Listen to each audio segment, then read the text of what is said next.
All right. Let's get ourselves underway. I will call this meeting to order at 7:03 PM. Thank you very much. We are recording. Terry, what's our roll call look like? Okay, present, we have Herb, Childers Chair, Carl Haynes, Terry Redfield, Isaac. Yackle, the select board.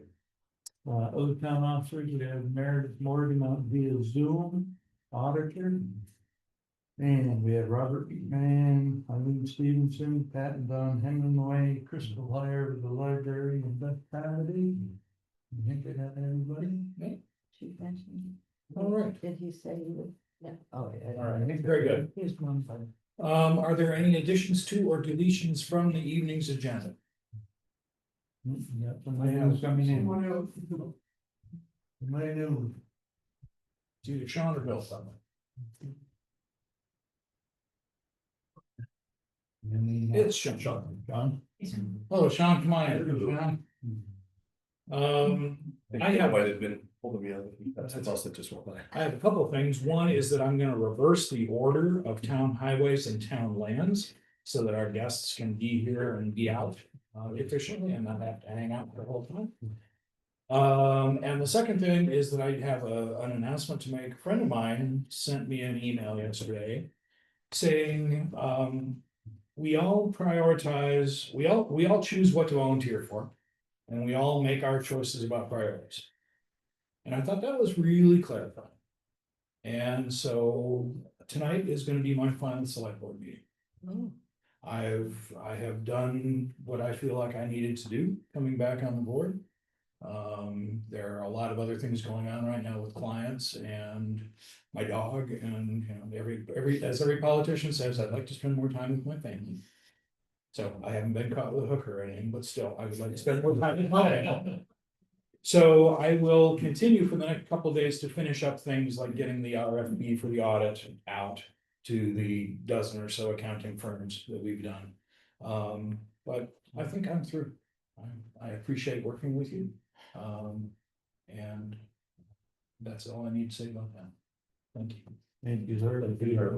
Herb, Service, I wish. thank you very much Yeah. for all the time and service, and thank you. You're very welcome. All right, now let's turn our attention to the August 28th meeting minutes.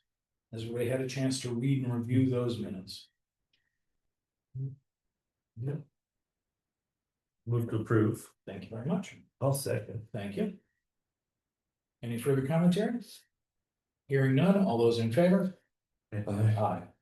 Thank I'll abstain. You were here for part of it. After The shortest meeting, After the cow- almost the shortest meeting we ever had. All right, I'm gonna hold, unless somebody has, something that's kind of not affiliated to town particular business. I'm gonna ask you and you to report during, another section. So is there anybody who just has a general public comment this evening? Okay, hearing none, let's go on to town officers.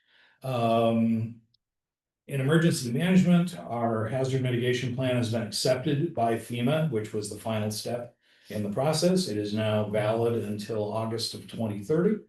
And I finished filing for the reimbursement, so in about 3 weeks, we should get a check for $11,800 to cover the cost of working with Rutland Regional Planning. So that was a zero cost effort for us, which was great. Health officer, we've had some complaints about water discharge across Route 140 at Little Flower Farms. There's actually a black, like little 6-inch drain pipe culvert thing that's leading water out across the road. I contacted them and they said, A, it's just water, and B, we've relocated it so that it's draining onto our property. So keep your eyes open and make sure that that's not continuing to drain, but I just had to check in on that. So let's talk about the Conservation Commission, Beth. Oh, great, sure. Well, thank you for squeezing me in. I was just pulling up email exchange. Wanted to talk about two things. Oh, thank you. Oh, thank you. That might be. Amazing. Oh, well, breaking news. We have a new member. Oh, That's not what I'm here to share. Oh, okay. Great, Diana, Irio. Will be joining, that's wonderful. So let's see.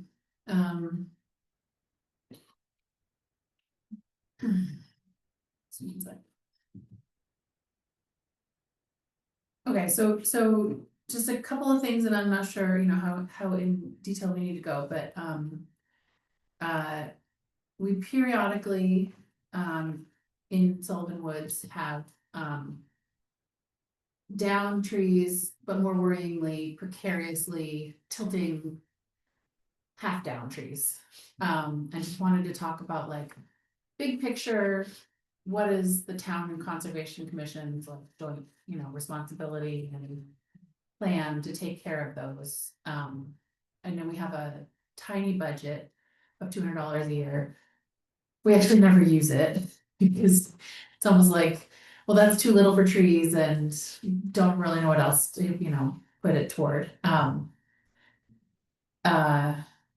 So yeah, I just want to talk about, I've been on for a couple of years, but I don't have a good understanding. I mean, I think we've just been basically like using volunteers for, I assume, max medium size trees, maybe the ones that are down blocking the path, and then so the path can get cleared, but like, our concern is if someone, were to get hurt, we would not want that liability personally or for the town, if a tree were to fall when somebody was out there using the trail. So I'm not sure if you have context on like how Well, I we don't, normally do this or. I don't have experience with Yeah. what we've done in the past in Okay. Sullivan Woods. Yeah, The only work crew we have right, is the highway crew. And Sullivan Woods technically is obviously not a highway. Right. right, Division. We could continue doing it with volunteer teams, but I do worry about what the town's role is in ensuring safety and liability protection. right, If we have volunteers armed with chainsaws and Right. doing tree work, right? right, And it's one thing to have chainsaws on the ground breaking up broken Yes. fallen things, another thing to take something down that's 15 feet up. for somebody So- who's not a professional. Right, so I don't have great thoughts about that. I've been Right. thinking about it for a couple of days since Right. I don't know. So- Okay, I mean, aside from like, the crew on hand, it's not really their job to do it, I mean. Of course. You can pay people to do it, Mhm. I don't know, would that require like. A proposal from the Conservation Commission to the town, or, I thought at some point, maybe last year, there was other. I don't know if it would have been overhanging roads, or if that's the State Department. A way to sort of like get our work in, packaged in with like other. Tree work in the town. But I didn't hear anything coming of that, so, I don't know, does anybody have Yeah. any? I'd love to hear anybody else's thoughts about it. It would be the time to do it, it's, in reference to a hazard, Mhm, an unknown hazard there's basically no liability, nobody knows about it. right, If there's a clear hazard that's identified okay, and is not taken care of in a reasonable manner, right, then there is some liability. And I see, so as you know, trees, whatever, fall every day. And right, yeah, hopefully they don't fall on somebody's head, but right, if there is a clear hazard identified, Right. and nobody chooses to do anything about it, and then sooner or later somebody's hurt, then right, there could be, some big liability. right. Um, I mean, we did we're trying to restart our monthly town walks. And I'm just about to, have a baby step a little bit back from the Conservation Commission, but hopefully I can still just walk once a month. I think we, noticed one tree in August, we're gonna be more intentional, paying attention this Sunday when we have the walk, and I just advertised on Front Porch Forum tonight. Well, that said though, Terry, I mean, do you wanna know about it? Right. Because yeah, and then you know about it. it depends too, I suppose, I don't know if anybody's seen that, whatever, depends on if it's something that, like the average Joe can take care of. Right, If it's right. clearly professional job, just for Right. instance. Right, We actually have Trees Incorporated, it's a professional tree company here in town right now. I have been doing some work in Pleasant View. Huh. They're gonna do a little bit of work in the old cemetery, okay, and they're gonna take these box elder trees in this corner right here that are okay, practically laying on our roof. okay, But, okay, I set that up like 6 weeks ago. right, It takes time and whatever, Yeah. tree work is pretty Right. pricey nowadays, as Yes. is everything else. but- yeah, yeah, So, of Okay. course, I can't wrap them into something else, but. So are there trees, are you saying like are way over the path right now, or just off to this? I mean, does somebody need to go out of their One- way to get squashed? No, you don't need to get out of any way to get squashed. Yeah. I mean, I don't know, like, you know, how loud, like strongly you have to stomp or like smash into it to make it. But I mean, it's, Well, kill you, but I but mean, it's following the trail. yeah, and well, there's, you know, there's at least one place where we've rerouted and you know, with a little bit of, you know, marking and signage, the trail. We can be more specific and take photos that would help, you know, somebody sort of size the issue. Is it a home tree, you know, job or a, I mean, professional it is a tree good question that we probably really do need to figure out sooner than later, because.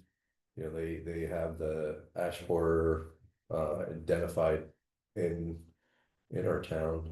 Right. I think just in Rutland the other day, they were saying it was there, which no surprise, I mean, it's just somebody noticing, I'm sure it's been there before. But so, you well, know, actually, yeah, but it's also really taking a look at how many ash trees are by Right. the trail at this Right. point, because Right. they're probably only gonna be around for a couple of years, and right, with the ash trees, you know, if they die standing, like, if you take them down right when they Right. get infested. right, It's not so bad, but they get brittle after, Yeah. well, I you know see. this better than I, but. Yeah, I mean, 2 years, if you take them down 2 years after they die, they kind of explode a bit when you're taking oh, them wow, down. And okay, I mean, that's a good point. One of the things that Lisa Thornton, now that she's retired, is interested in doing is participating in ash inventory. Oh, great. Around to see what needs to be potentially removed. Mhm. If she's interested, and I know that she's been very Mhm. much involved, if she's interested in doing an inventory of the forest. That could also include recommendations for damage removal. Oh, great, yeah, And I think that would be a good thing to bring to the board and Okay. say, we've got these 4 trees identified. okay, Along with these 26 ash trees that probably need to go in the next 5 years, you know, and that Wow. would be something then that can plan for. right, You know. right, prioritize, okay, that's great, I actually, I've only heard of Lisa, I know she proceeds beyond the Okay. conservation commission, but, Yeah. that's great to know. yeah, and the other thing is kind of a. You know, if you look around, every tree within sight here is gonna be dead just like us at some point in time. But, Okay, so, so dead trees depends on whatever, a tree typically Hmm. will piece itself down within its own footprint. Most of the time, not all the time, but okay, anyway, the obvious thing, so if you got some dead trees in the woods, whatever. right, right, It's less of a problem. You right, got some dead trees along the trail, may be a problem, may Right. not be. The it's thing. that lodged we- solidly between living trees, Right, and then it's and just. then the top is gonna break off Yeah. eventually when Yeah. it rots and it Right. gets saturated with rain, that's Right. typically when they're gonna come down, cause they get heavy and Okay. that's when they break off. The thing that we really need to be aware of is Mhm. obviously. You don't put a picnic table or a little fire pit or a Right. chair, whatever, right Right. underneath a heavy leaning tree or a Right. dead Right. or dying or diseased tree, you know, that kind of thing, Right. that's. A big hazard, it could be a big Okay. hazard. But a Yeah. seesaw would Common be sense. awesome. Yeah. We have, I mean, we have been talking for a couple of years about putting more like sort of play features, like the way they have in Pine Hill Park, Yeah. Pine Cone, Adventure Trail. You know, it's just, you know, painted stumps and basically a down tree that's a balance beam. There's an And stuff amazing like that. park in upstate New York that we went to that was all like downed trees and like that they did the whole park cool. with. Yeah. I probably have some pictures, but if I do, I'll share them with you. Oh, awesome, yeah, so no, name would be great. Okay, well, that's super useful, yeah. So maybe we can think like, well, we can try to assess right now, Yeah. what's dangerous, and then kick off and, participate in the ash inventory. To do some longer term planning and prioritization. Okay, that feels great. That'd be good. And one other, I mean, probably not, but if there's black ash up there, that could potentially get taken care of for us because Oh, I think it's run by the state. There's an organization that they try to track that down, and then you can give them permission. They'll come in and cut that down because that's cultural with Abenaki. That's what they do with their how they made their baskets and things like that. oh, So they will actually take care of them if they're still standing, I think. There's a website, again, that's something else we can dig up, but you have to like send photos and yeah, measure the tree, but then they'll do it. okay, that's great. I would, also, I was thinking, is there any grant money out there, do you think, for, ash? For, ash borer situation, I don't know, I haven't. There's not yet that I've seen, but I'm Okay. betting within the next few years that Okay. there will be, the State Department of Forestry will have their concerns. Okay, that's great. And then the second thing was, a citizen brought to us, the issue of amphibian, frog, turtle, reptiles crossing. So we've done some research, and have looked into, putting up seasonal signage, like you see in other places. I've seen it on the daycare drive, drive to daycare to Wallingford. And priced out a couple of things. It doesn't come to all that much.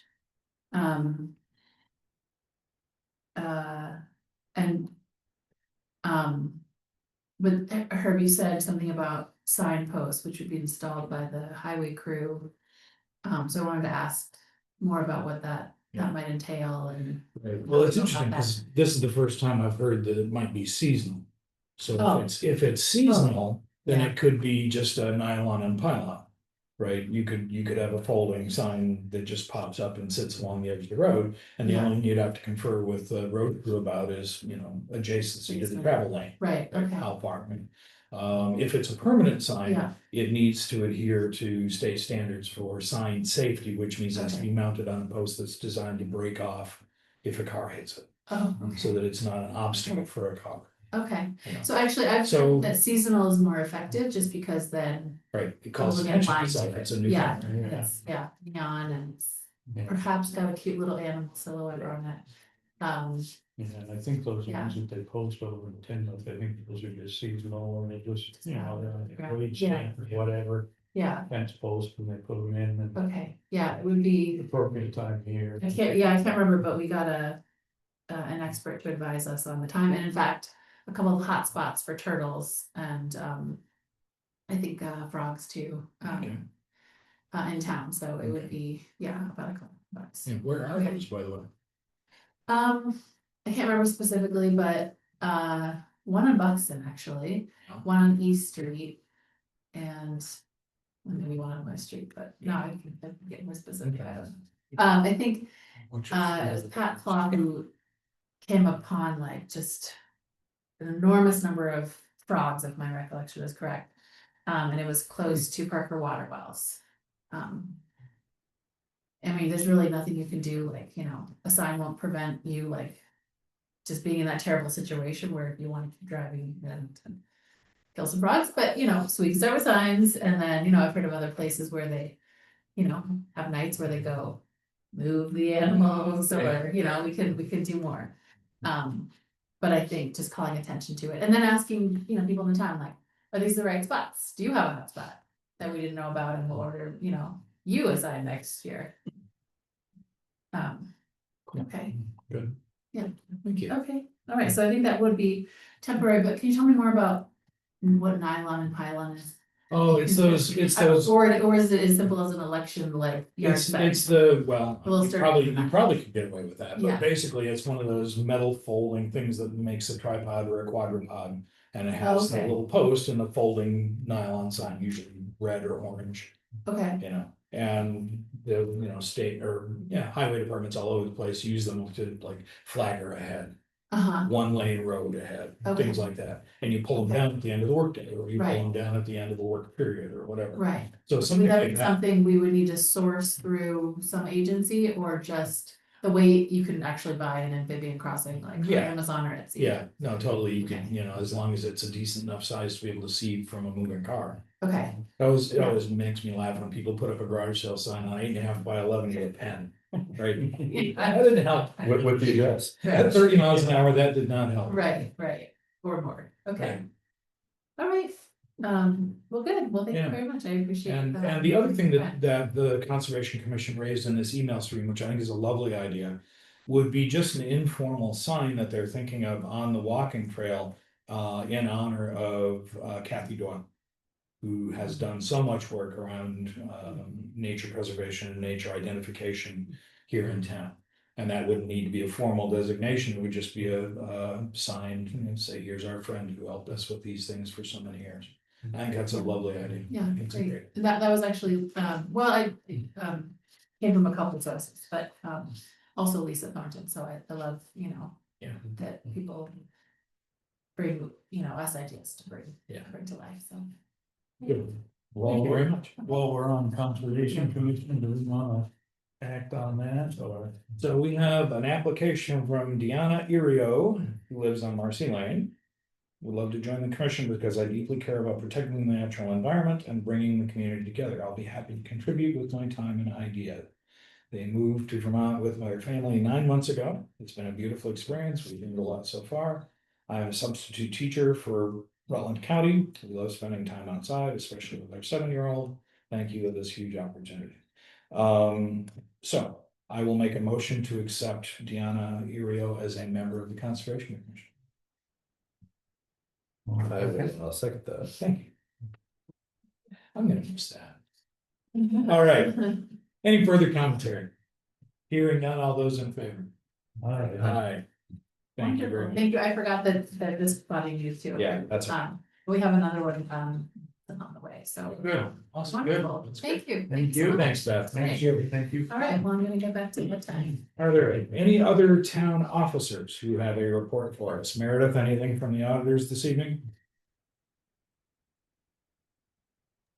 Nope, I'm just here to view. Thank you very much. All right, let's go on then to town lands. As I say, we'll move that up. I don't think there are any updates about the mechanical or structural events in the town office, but we have had some folks working on a possible landscaping modification. So, welcome. Thank you. Thank you for having us tonight. In late spring, I asked if we could, with some volunteers, do some planting around the building, just to kind of soften the building. And you asked for a plan. So there are small group of us who have been working on a plan, and among other things that we were trying to do was to put a fence, a wall, whatever. We had just reached the point of granite posts out here on the property line to keep the parking. We're losing a little bit of grass every year. And a lot of people are parking there. They're not supposed to be. The state doesn't. And when the building was designed, the state did not want parking in front of this building. They wouldn't allow a sidewalk. Well, Peter checked with Brian Sanderson, who is, I don't know his proper role, but he's V-Trans. He said their rights of way transcend property lines. We cannot put in any kind of hardscape. And the rocks have to go, and which we all kind of knew anyway, I think. But we thought we could put a fence or something just to keep and we did the granite posts with no chains. We thought it was still fairly inviting, but it would keep people off. Can't do it. So basically, we had spent quite a bit of time researching all those things. We've met 5 times meetings, but in those 5 meetings, we have also started to get a plan for this building. It isn't there yet. We won't be able to plant until spring, except we're asking, and we have the plants are volunteered, and we will work out the anything that's planted here is going to, the soil will need a lot of amending for these things to grow. So we have volunteered, has been volunteered 3 winterberry shrubs for the east side of the building, which will not affect the whole rest of whatever we come up with as a plan. They're native. You had said you'd like to see native. Meredith had said native. So they would go out to kind of soften the view of the heat pump and whatever other piece of equipment's out there. Deb Squire right here very nicely gave us a couple of pictures. These are, see if I can, I'll pass this around, but these are 3 of them. We'd like to put 3 in on the other side and do it this fall and get them in. So that'll be a start, a little bit of a start. And you're taking trees out toward the back. I didn't know that was for certain, but it shouldn't affect those trees because they're off the back corner. This is more toward the front corner. I don't think we'll go out, certainly not beyond the face of this part of the building, but we'll try to keep it back. We may go out a few feet beyond the face of the main east-west part of the building. So if anybody wants to see these, and here's a color shot. You have to have at least 2. You have to have a male and female. I think we're going to do 3. I don't know exactly how they're going to be positioned yet. They will be out from the unit, so because you have to have all the air circulation. So there'll be someplace between those units in the side of the building and the property line. They won't be on the line. I'm not sure we know. There is a pin, but I'm not sure it's a good idea. Plus they will grow. They are native. They need very little maintenance. They can get as high as 8 feet, apparently, from what we discussed. They can also be trimmed down, so they don't have to go that high. So Deb's are, they're right out in the front of her. There's a hydrangea. I think the hydrangea is out right now, and there's something else. It may be a lilac. I'm not sure. But if you know her property, just look. So we would like permission to go ahead with that this fall. It will be volunteer. It's not going to cost the town anything. So that's where that is. As far as the overall plan, I'm hoping that we will get this done within the next month. And what I would like to do is to either put it through in front of a select board member or come to the board and very quickly maybe send something ahead of time so you can review it. You won't be here. And just look at it and say, yeah, this looks sort of okay. We would then like to put it out. There's a very strong feeling that we want people. There are a lot of gardeners here. There are a lot of really interested gardeners. There are a lot of people who said they'd like something around the building. We'd like to put it out in January for an information session with the base plan that we have and ideas. And if there are changes at that point, we'll work with the changes. We've kept the group small, so there aren't too many people coming in, and already, even with a small group, it's taken quite a while to get to this point. So that would be in January. So we need the select board permission to do that. And I guess, I don't know how it works. We're not really official working on this. So we've been stabbing around, not knowing what to do. I think at that point, an information session may be an official town function. I'm not sure. But we would like to do that in January, then come back to the board in February, early March, with a plan to be approved so that we know in the future where all of these plants could go. And we're trying to keep it very minimal, but there will be plants designated for all around the building. Part of the reason for doing the January session is to build more interest. I've had a number of people say to me, well, I either would volunteer some time. Most of them have said, I will donate a plant. We're trying to keep them, the plants that go in, low maintenance.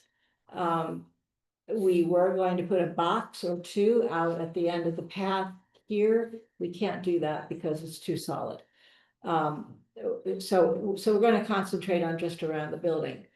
And hopefully with mostly volunteer donations. And we may have to come back and ask the town for some of the amendment. I think the amendment is going to be probably as much as some of the plants in some cases, because we have to dig down a fair amount to make this right. We're not saying we will do this all at once. We want the plan all at once, and I believe that's what you asked for as a board. So you kind of know it's not going in willy-nilly. Some of those things, obviously, they're plants. It may change down the line, but there'll be a fairly solid plan. So we would like that permission to do the planting to the meeting, information meeting in January.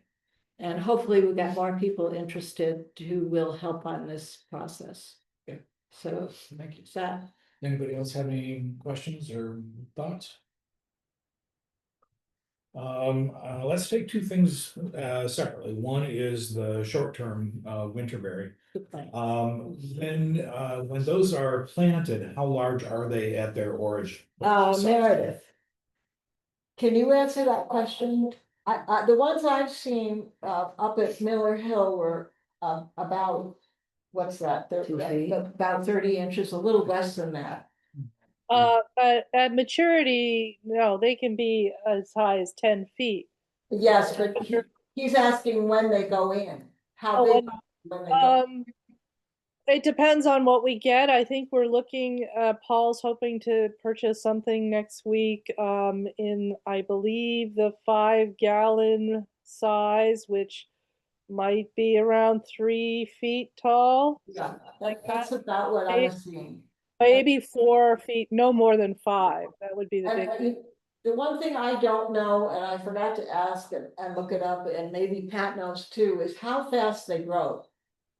Cause I did. Once they're established, they grow about 3 feet a year on an average year. They are very resilient to pruning. And they don't require a lot of skill. You can just lop off branches and they regrow nicely. Yeah. Great, Okay, thank you. So, and another thing I didn't say is these are green during the summer, but in the winter, as I went by Deb's tonight, the berries are on them. So there'll be some interest out there in the winter. Great. So, All right, well, I will make a motion to allow our team of volunteers to plant 3 winter berries near the heat pump unit in the next few weeks. I'll second that. Thank you very much. Any further commentaries? Out from the building, right?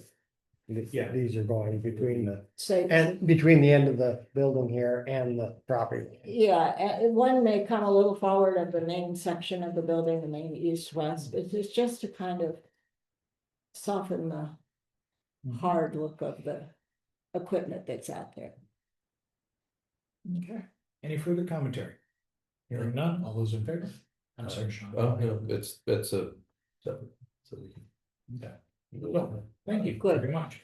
Happy to do that. I was just going to throw on to your list of things to check out the high bush cranberry. Those Well, are that's interesting. I don't think that one has come up. native. They bloom early. They stay leafed late, and they have their red berries that stay on pretty much in the winter too. So about the same size too.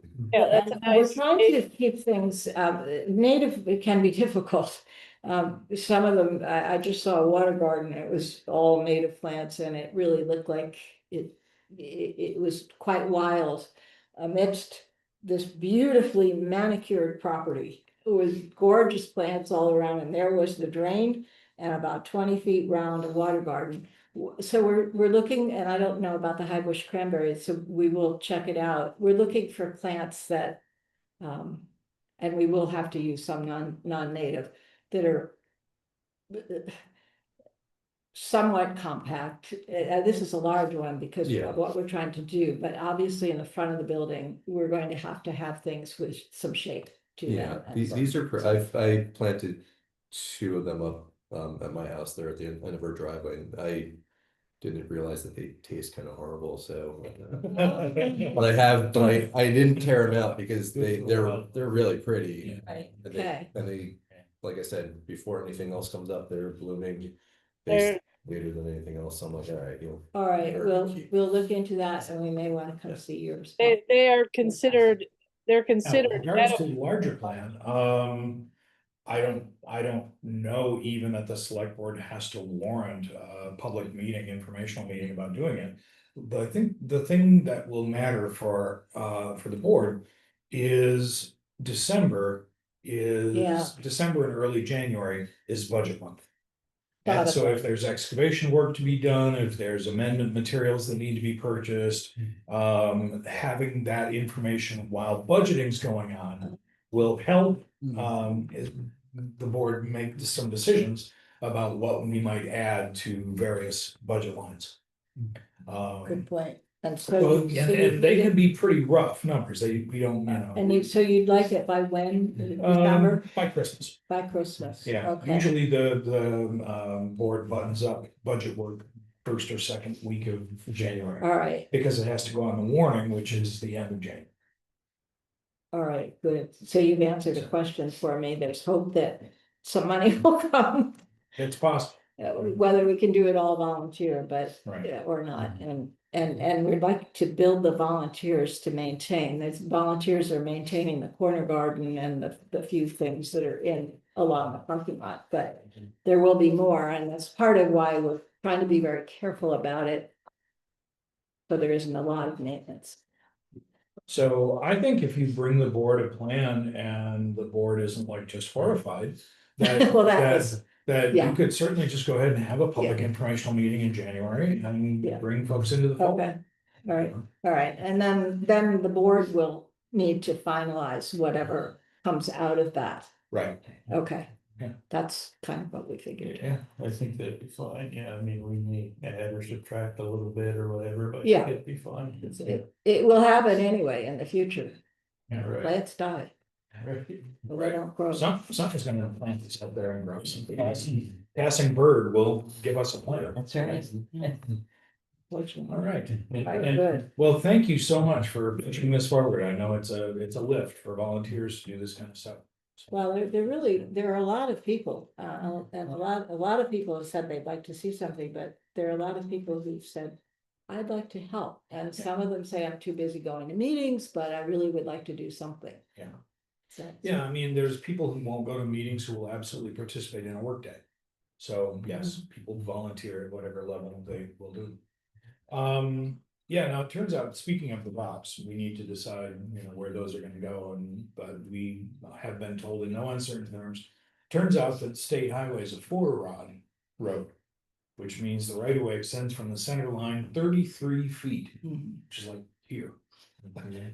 So the whole front of the building is illegal. Can we get that changed? I doubt it, because it's as a state highway, there are regulations around. Because it's an intersection. No, because it's actually a state route, it's not a town road. It's a six. Well, there's houses that are practically. Yeah, Yeah. I'm gonna, I think, correct you. Within 5 feet of the porch, they measured 17 feet of pavement. And then the porch Okay. out here is 17 feet-ish. We just met. So just, yes, so, and I don't, Carrie might remember, Carl may. When the building was under planning. There was a great deal of difficulty getting the slope of the handicap ramp. Mhm. And they actually moved the building 5 foot forward, That's interesting. because, do you remember that?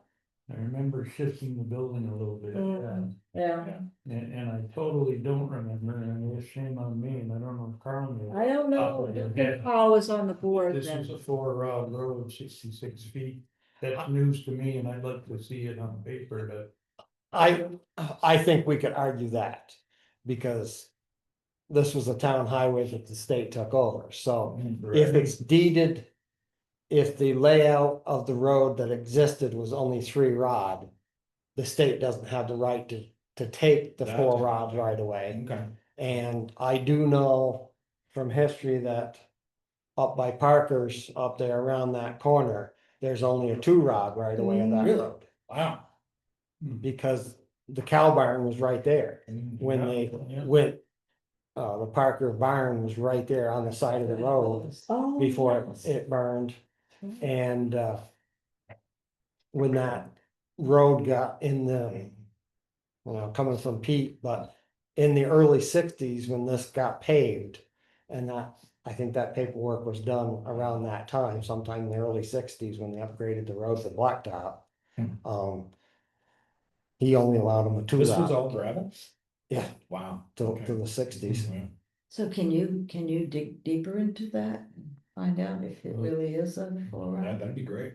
And can we have, if we had the surveyor working on the West Street property, can he look into this perhaps, or do we know the status of that? I remember. It was surveyed, that's the thing, Right. So, when the first building was right, under discussion, I just. I it was Or a I- shock. jump through hoops or whatever, I just question that and it may be, but I do remember that question coming up when they had hearings on the state taking over 133. That was the question asked was the road gonna be widened or if it would be any wider?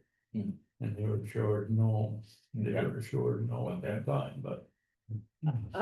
I would like to say, any of that is not going to be broached by our committee. And that's the next thing, right? We'll Yes. get some plans in there. Yes. Don't need to have a legal team on here. No, thank you. I think we can try to find out that info. As long as it doesn't get any worse. Yeah.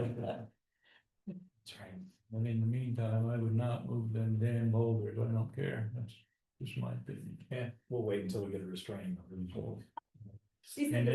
And they don't have anything better to do than God bless them. Oh, did you just say the stones? Yeah. Yeah, well, he was emphatic, stones have to go, and Peter said, oh, yes, yes, but he's not on the select board, that's up to you now.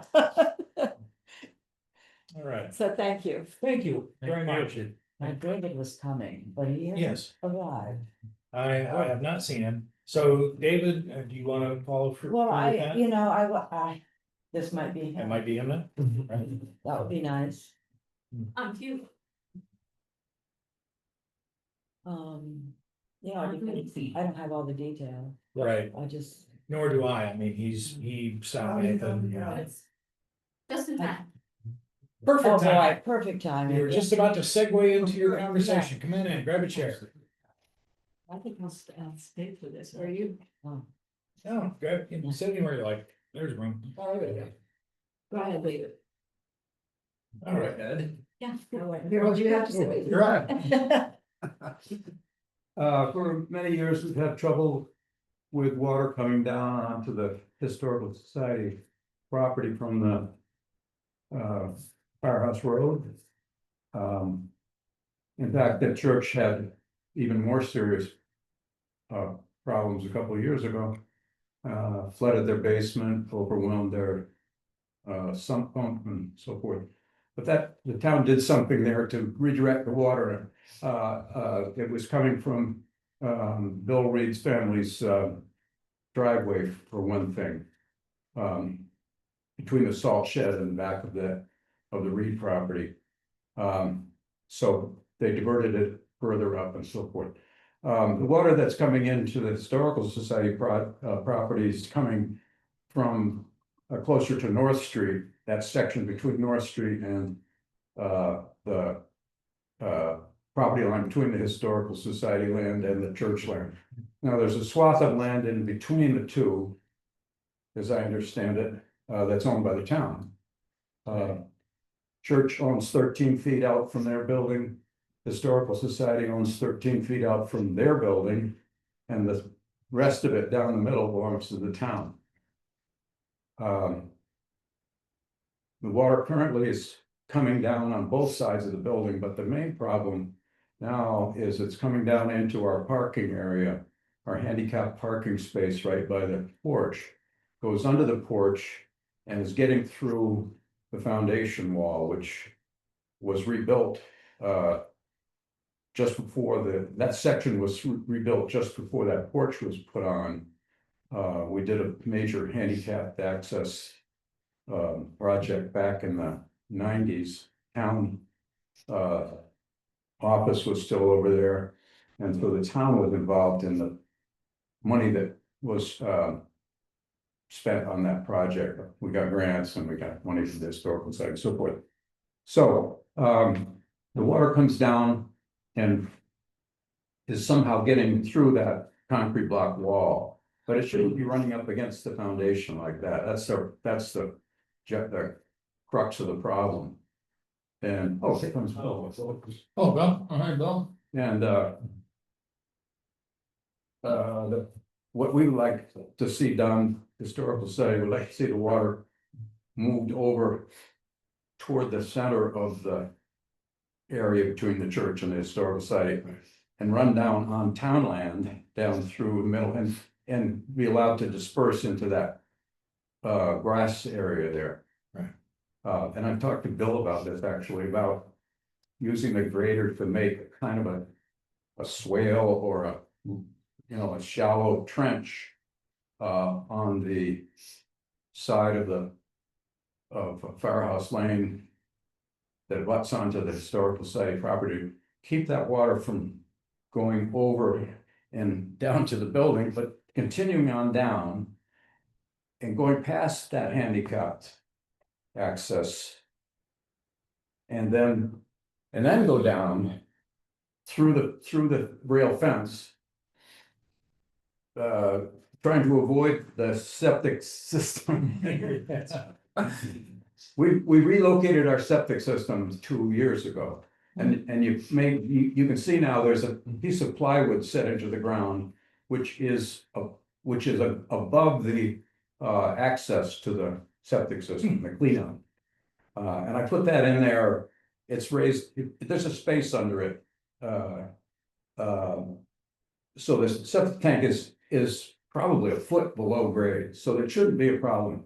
Plywood is in there, so that if we do need to pump the tank anytime in the near future, we can get at it a little more easily.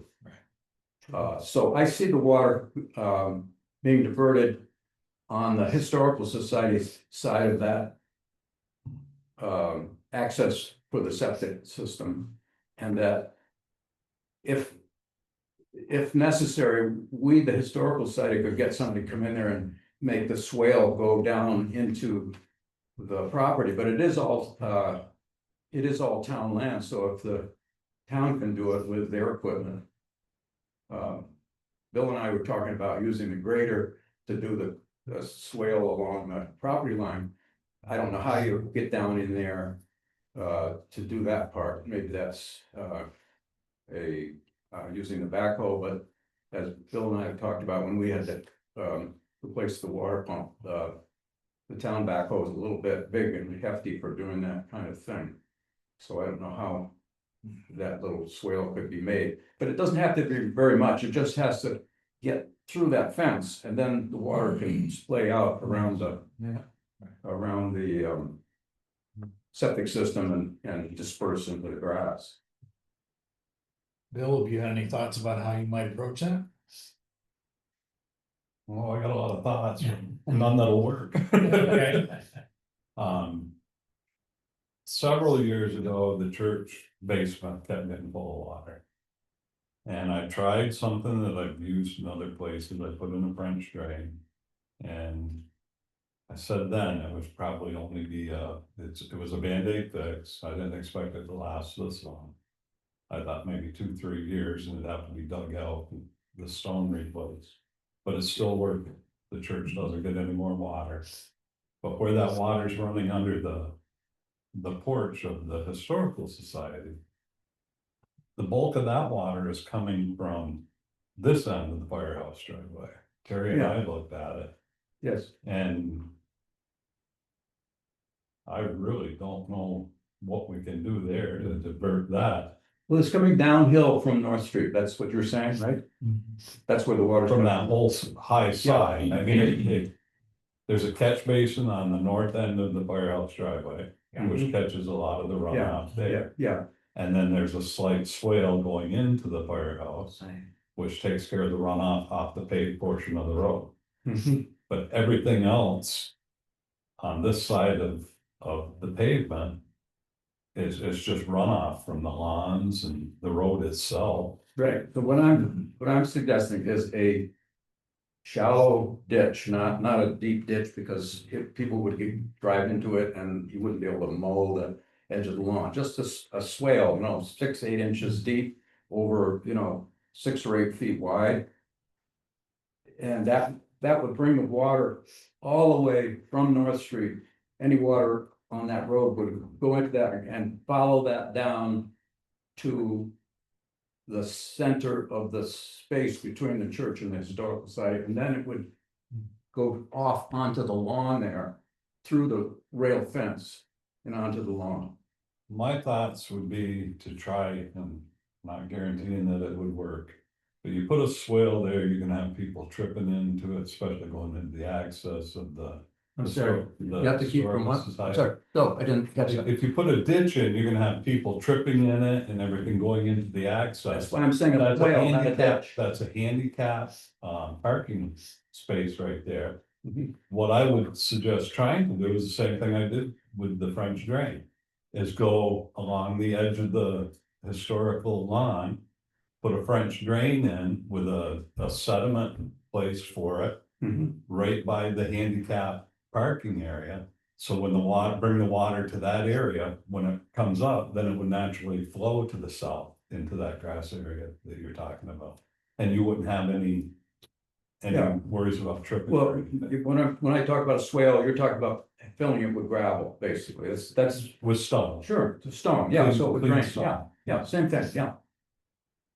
but there wouldn't be a swale there. It would be covered up. It's just the water would be able to run into the stone and absorb. Underneath this the stone would be a kind of a depression, right, to Yeah. guide the water Yeah, through the stone, but the stone would keep it the same level on the top, yeah, okay. Yeah, you just wouldn't see it. And on the church side, we did put a pipe in there too, right?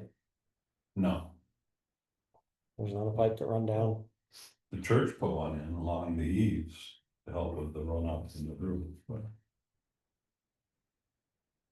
Yeah, if there was How far to the north there was a. is the historical society property? There with that warrant. How far does it go? I don't know what the line is, I mean, people assumed that it was the edge I don't of think the, there's enough. Firehouse water there. Lane. Just gonna say, I don't know Heavy rain what's, is what is the affecting that. dimensions of Firehouse Lane, how wide is it? You guys haven't had any surveying done, Yeah, I right? think that. You guys didn't have any survey. No, I'm looking at an old drawing that was apparently worked out between the church, the town and the historical site back in the 70s. And of course, when I'm done, if I can show you a copy of Yeah, that. permission, you continue. I don't know who made it, on that though. rain garden with the town equipment. Hmm. I'll have more time Was about- that I assume can it's donate Selectboard. myself to do that, but I'll need the. To get that. Yeah, I need the material that I need for that, and that'll help. with So let's bring these two conversations into one here. How soon do you think this needs to happen? Is it urgent? Is it within the next month? Is it within? I was the kind of next- thinking it could be done in the fall, here before winter, because when spring comes, there's gonna be a lot more water on the surface, running everywhere. Right. And that's when, we don't want we've spent a lot of time in the basement putting a vapor barrier down Mhm. to keep the moisture down. It's been very effective. You walk around in there and you can feel that it's sort of spongy underneath. There's Water bed. damp. But if you get too much water coming in, as we did one time earlier in the summer, then it gets on top of that vapor barrier, and then it's really hard to get out, Right. And we have a dehumidifier down there that's kept up with it all summer long. But it can't really take standing water. It's taking humidity out of the air, not up on the top of the plastic. Okay. If it's, I mean, the obvious issue is gonna be snow melt, and spring runoff or spring rains.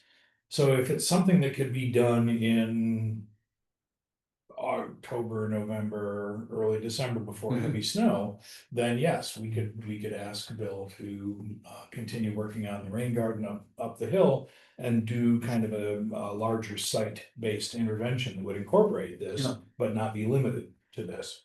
And Yeah. be able to deal with a full piece of property rather than just one corner. If that makes sense.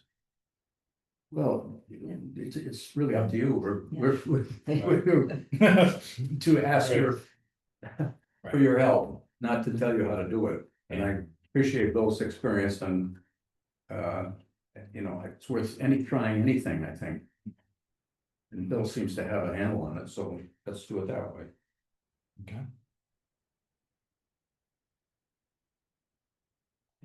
I don't like the Band-Aid, but in some cases, there's not a lot of choices. Right. Yes, it's a difficult situation because the North Street has been raised over the years to the point where they put pavement on it.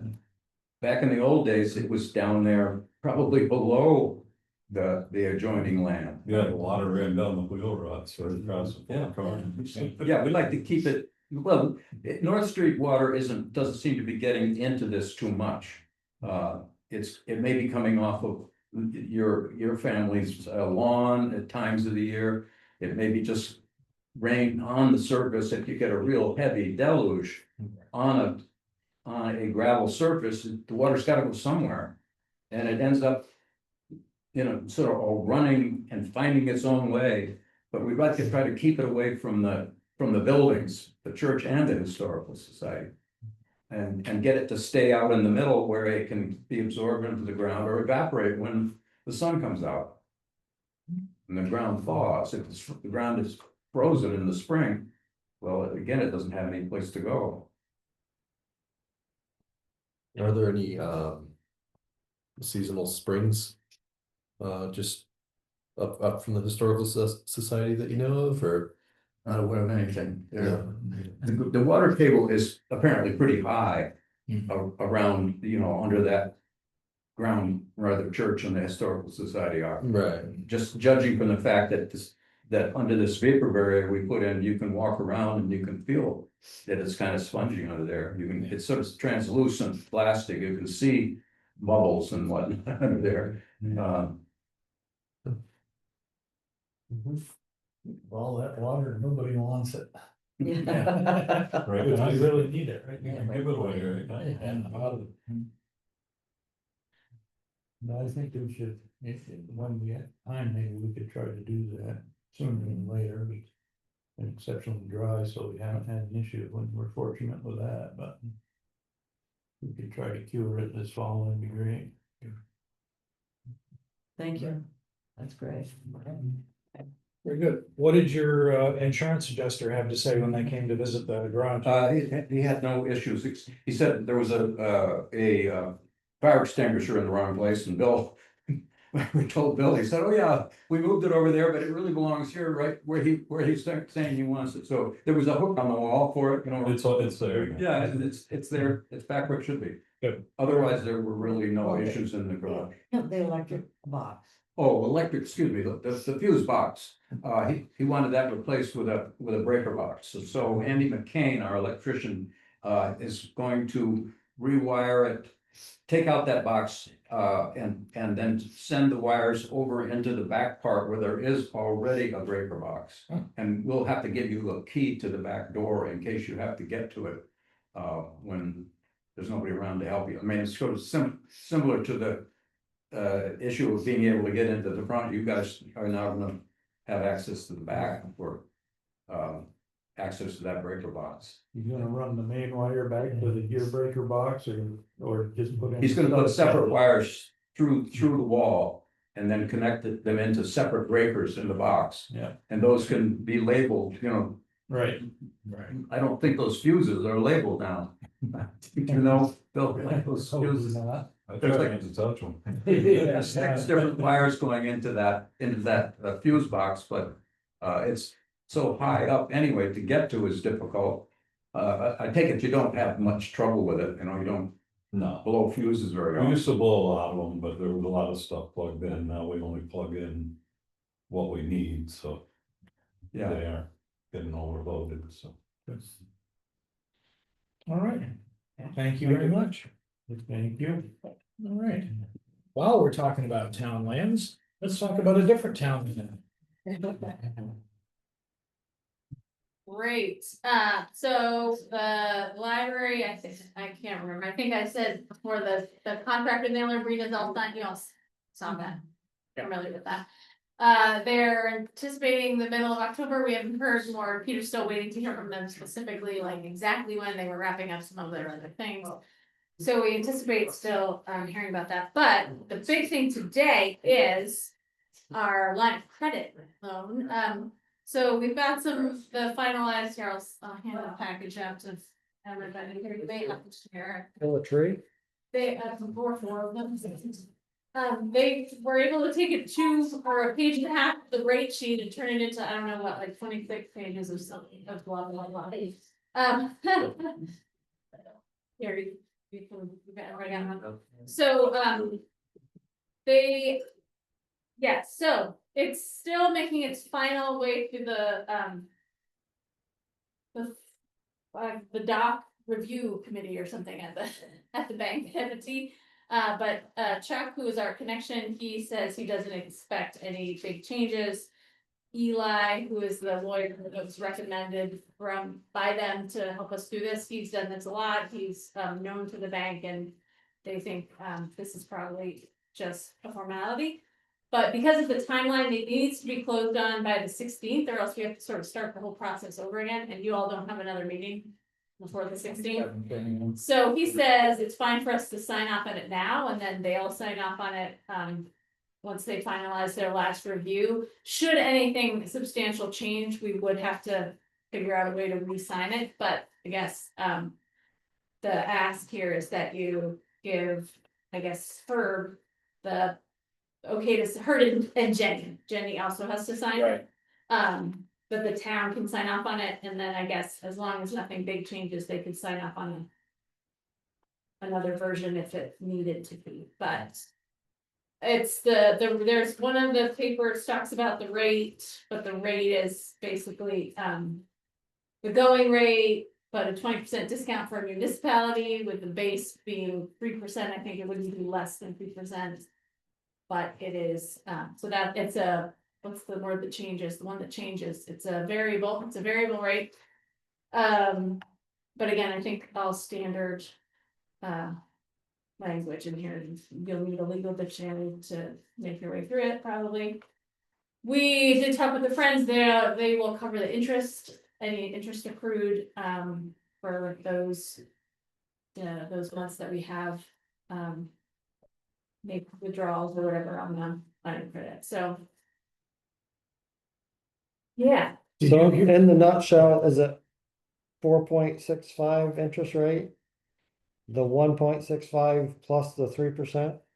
No, it's variable, so it's whatever the SOF, whatever that is, SO plus the SOFR, I think is just like the I don't know what it means, it's not defined here, but it's the going rate, whatever the going rate is. Equal to 80% of the 1 point, so the municipalities get a 20% or 20% discount, so that's the 80% that you actually pay. So it's whatever the going rate is, and I think they said that day that they did the paperwork, the going rate was like 5 point something, I don't know. But it can't go less than 3, they protect themselves in their investment. I saw that. It can't be less than 3, but that it would be variable. Again, we don't anticipate actually having the withdrawals out for more than probably at a max 60 days, because reimbursements are coming about every 6 weeks. So potentially, if they bill us every month, potentially we may have 2 bills out at one time, but not for the whole 30 days. And the rates interest is calculated every 30 days. So, we did some just wing it rough math. I think we came up with like $500 to $800 essentially. Or 100,000. Yeah. So it's not huge amounts, but again, it would be covered by friends' money. It would be covered by taxpayer dollars, and it's not probably reimbursable. You and I talked this afternoon. Did you learn anything further about whether there are any origination fees? Or Oh yeah, closing there are no costs? closing costs on their end. Okay. Eli told us it would cost $300 or $400 to do to put together Legal review. the legal stuff. He has not sent an invoice, but Okay.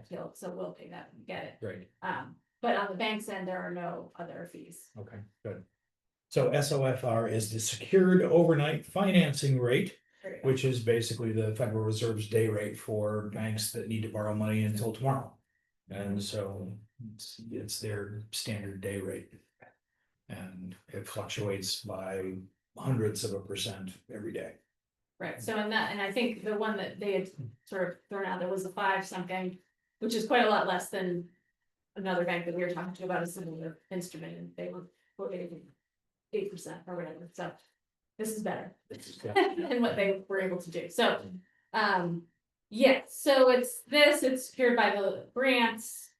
It will be, we'll figure out a process. Because it will come to, it's the town bank, and then we'll figure out the logistics of how the money moves back and forth, but. That's it. Other Good. questions, I know it's a lot to read through, we didn't get it until just like. Yeah, later this I saw morning. it like at noon. Yeah. So when I looked at it at noon, it looked to me like a lot of the signatures are with the treasurer. Who Yes, will be the person who has to agree how to administer this. Yeah. But I saw, it looked to me on the original that there was a place where every single board member signed it. on this stuff, or the stuff that we already saw, like the rate sheet we saw, or, I thought it was on the stuff that you sent today, but I don't know. oh, But it yeah, looked like there was one place where the board agreed to it. oh, I don't No, see, right. I just see the clerk of the select board and the There was a treasurer. mention. I don't see everybody, Okay. yeah, I just see clerk and Or treasurer. for select board or a majority thereof. Well, it's good to read that, isn't it? Oh, maybe I guess that's in wording, I didn't. Oh, right, Yeah. right, it says A couple clerk, different places. right, it's clerk of the select board or majority, I guess. You could have Right, okay, that, no, Good. And we should all sign it and. Or whoever wants to sign it, but we could certainly collectively see if we agree to it. right, I think you just need to be able to point to minutes where you voted, Right. Yeah. with the majority that they, you signed up. Yeah. Whatever the stuff means. whatever, look like. So first off, thank you for moving and moving and moving this along to get us to this point. I'm very grateful. Yeah. Folks need a few more minutes to sit with this. I had the luxury of seeing it at noon, so. We've had plenty of time, I have plenty of plenty of time to really That's right. just dive in. It does, there's one thing that Crystal raised, which I thought was interesting, which is at one of the terms of this loan. Is that we have to agree not to take on more than $10 million of other I debt. saw that. During Oh, the see, I financial thought I year. read that first, I thought it said 10,000. Yeah, no. And I was like, also, that's I really- also did that, and I was about to, then I started counting my zeros again. First I I almost. I was like, oh, okay, well, 10 million, Yeah. probably not gonna. They stick that decimal point on there and all of a sudden you don't know what you're on. Yeah, Yeah. I, both those things. So just so you know, we have to be careful not to borrow another 8.5 million over the course Yes, of the next year. so, Mhm. Yeah. so no trips for Carl. Yeah.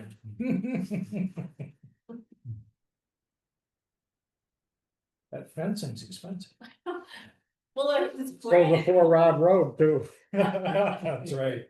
Wasn't sure if there was another stripper comment that was gonna come up in the. Yeah, yeah. Or just one a day. No, that's all right.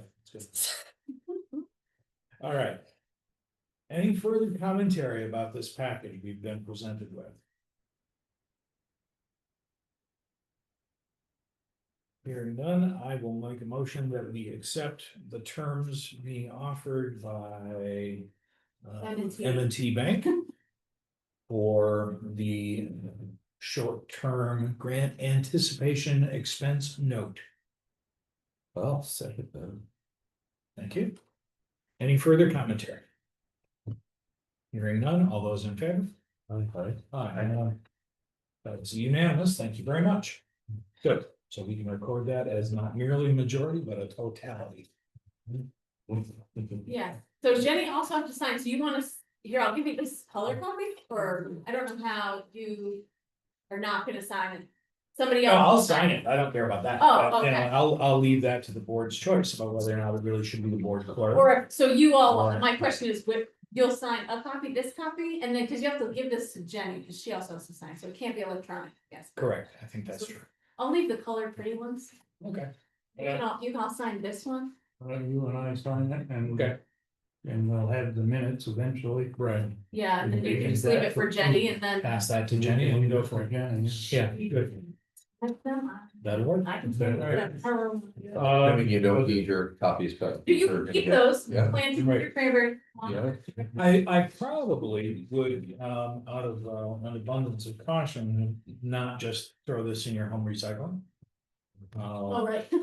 Yeah, you can shred it here or you can I would keep probably be it. a little cautious about how you Yeah. dispose of this. They will get it through their process again. It has to be, I think, finalized by the 15th and Right. 16th is sort of the deadline, so, they'll be letting us know. Late by, he said he'd put a rush on it with them so that they are aware that, cause Good. Tuesday is the 16th, so Good. if there's an issue and we need to re-sign, Right. we'll have to do it before Right. that, but. And I would also say that if it turns out that we've stumbled somewhere and there's another signature that we skipped, Yeah. the Terry should be permitted to go ahead and sign on behalf of the Yeah, board. this other page says. Given we collectively- The majority thereof. Great, well, thank you all. It's like any mortgage document, there's 74 places. Yeah, to sign, 75, so- so you need 2 pens so that you don't run out. There's no other real updates, again, we wait for Naylor Right. Green, and once they're on board, then things will start to go, but other than that. Not more, I think there was just 2. And then the first letter, the lawyer actually has to sign, so I imagine. They'll get that out on their end. Everybody can sign it once. So we have that. More than better. Sure. Okay. There is a shredder somewhere. Oh, just, I flipped over the. All right, any other questions about the library? No. Please. I mean, it's okay, I'm gonna stay, but I'm hungry, I need to get here. Right. Get out of here, and I just had my dinner right now. You should go have your dinner. Thank you. We're Right. looking for a little. Yeah. All right, very good. There's no real update on West Street. I have talked to Frank Parent. He now has all of the deed documentation that he needs to put his surveyor to work. He doesn't have an ETA for us on that project. He knows that we're eager. And that's all I can tell you.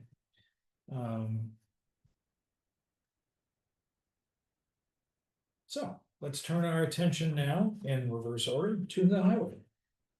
Carl, pass that one to you. This is the top now.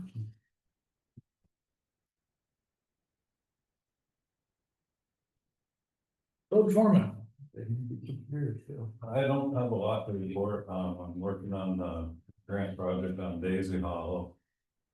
And working with the guy with training, getting them to go through and do a winter inventory of what will be needed for winter maintenance. Okay. I've gone through. Showed them, I did a sample time sheet for them to, break their hours out for the grant so that it'll match with their time sheets.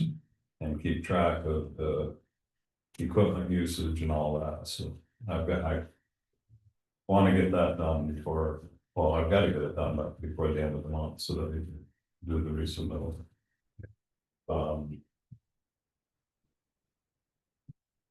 Other than that, I guess we've got a lot coming up. We got the mower in the last More the last week. week of the 28th, 29th is Monday, I guess. Thank you. Yeah, the mower is the last week of September, so that'd be the Monday's the 29th. And Joe will have it clean service with last time ready for pickup. The leaves are coming down higher right now, so.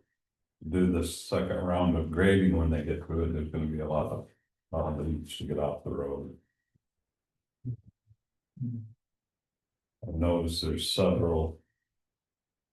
Really low hanging, I believe they're Comcast wires, there's one on Fitzgerald Road. And the one on Garen Road is real low. I mean, if you work with the backhoe up there, you gotta be careful backing into it because you'll catch it. Wow. That was one of the ones that the trees had maybe come down on before. Well, it's right up along the whole side of the road up at the towards Rich Miller's, not there. Yeah. The one on Fitzgerald, it's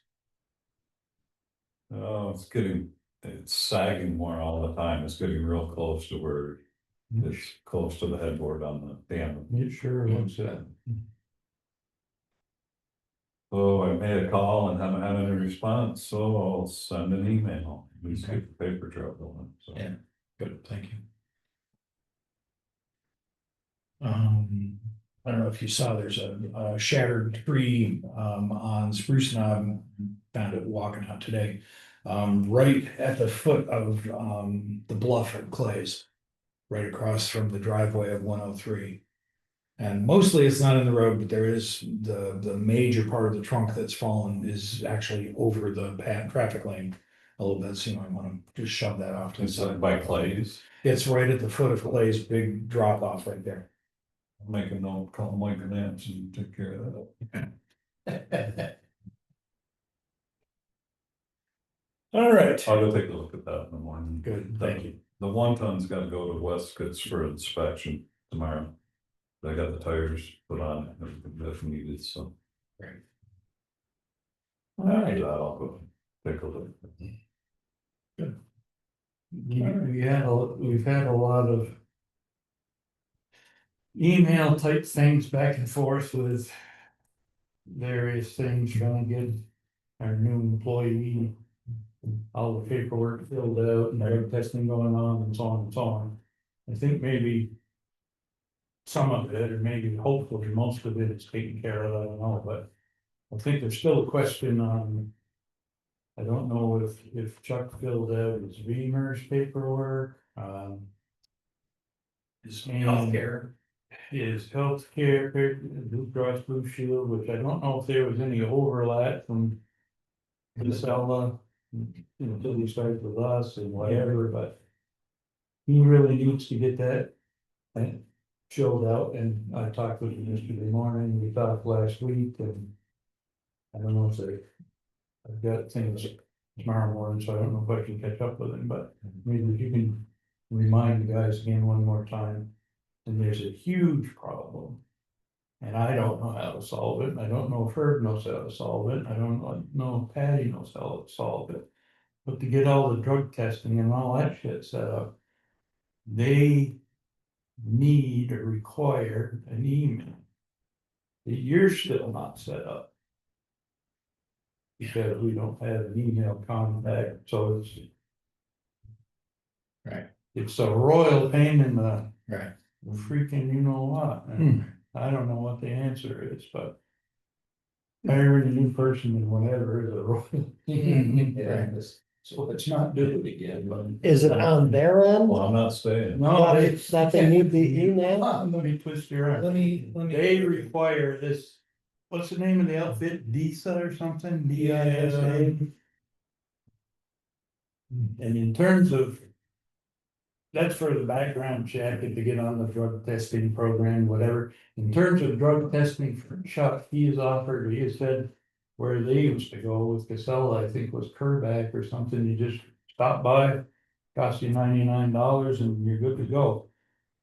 If we need to do that. Yeah, Let's do it, be done with it, But so. that's not gonna cover his employment because we're in. It's not gonna cover with us, but. I mean, it's stupid, he's a CDL driver, Right. so presumably he's fine, you know? But we gotta go from whoever they use, his former employer, to ours, so. We can't But I trust them or something. I think the holdup is to get into the random system. Because we belong to that as a charter member or whatever, however they say it. But like, I get my physical, I have to have it every year because I got a CPAP. Right. And I have mine done at, the bus company pays for it, but I get it done at, Metairie. Yeah.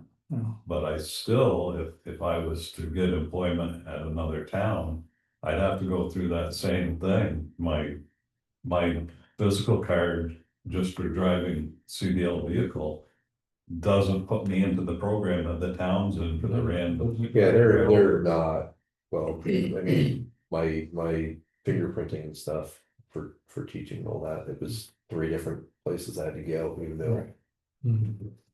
You know, it was with the police. When they fingerprint you, one thing you don't wanna tell them is I think the federal government has that on file. They don't wanna hear that. The cop didn't even smile when I said that. Terry, that guy, Perfect or whatever, his name, he's on Upper Woodstock Avenue.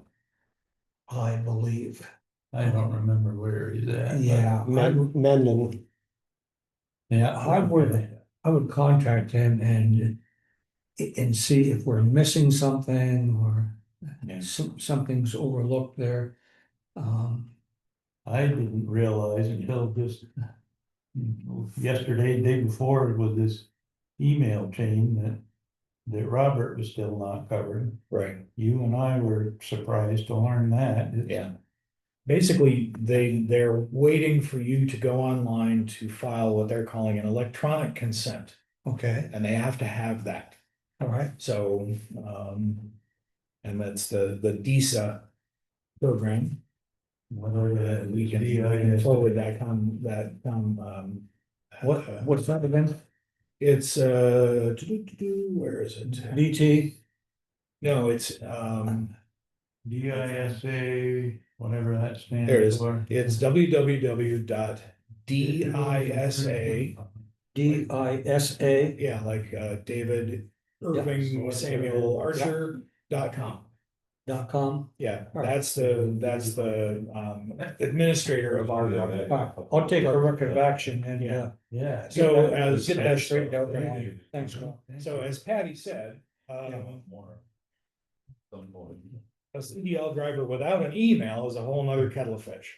Because they do require electronic communication and electronic consent forms. And we can't give them an email until they're, well, but he is a town employee. He's a town employee, we don't have town-based email, so all of us use Gmail or whatever it is we use, right? And he does not have internet access at his house, he has never used email. So, you know. I mean, it would take 2 seconds to have them come in one day and just. Right, but put a Gmail I think that account. we would have to establish an email account for him. And either he would have to consent to monitor it, or it would have to be, you know, it's possible that we could move the Middletown Roads email address to the road crew and Philip and. I don't know why you need to move anything, because they're gonna end up with that laptop that was. Right. So that's what I said, right, Yeah, that's what, yeah. Right, so if that's right, so if. The only thing that it's got my code, and I'm fine with them using that, all it is my PO box. Right. So. Yeah. And your high scores in solitaire. Yeah. So, right, so if they become Middletown Roads Gmail, you know, that's great. Yep. And both Philip and Chuck can use that for access to state or formal. Well, I mean, it's also not that hard to, I mean, you could set up one for Chuck, set up one for Philip, but that they would also, there's they can set it up, they can see the other email too. Know that like, that you Right. click, you just click the box and it brings up those emails as well. I Which agree, is but- pretty right, simple. so my concern is that Chuck, having never used email before, is probably going to be resistant to doing it. Right, everybody stalls with technology at their own point. That I don't use my phone. I don't use my phone, but I use everything else. So everybody quits where they quit, and I think Chuck is probably not gonna be super eager to be looking at email every day. And that is where all the information comes anymore from V-Trans. You know, so we're gonna have to maybe work with Philip and Chuck to determine who's the electronic point of contact. Yeah, because you get your dig safe tickets and all that stuff. Yeah. by email now. Right, so somebody on the highway crew is going to have to be the electronic correspondent. And that may be Philip, and Chuck is able to use it periodically for doing these kinds of filings.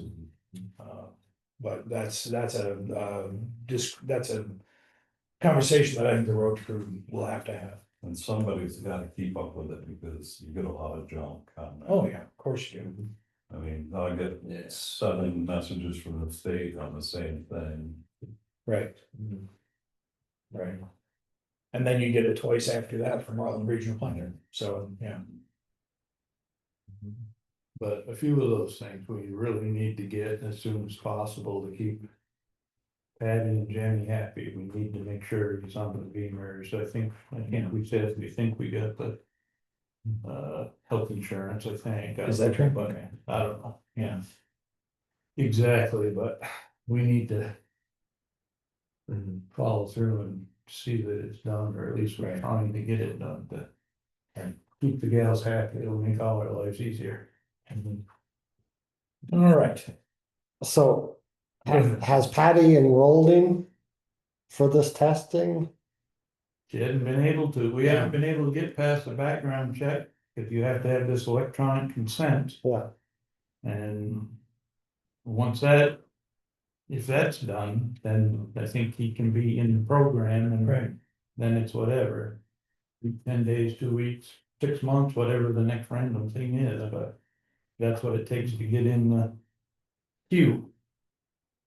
But it's a struggle right now too, even with just the timesheet with. Breaking down the hours, I mean, you'll see the timesheet tonight, I ended up doing it, because I had to turn it in, and then come to find out.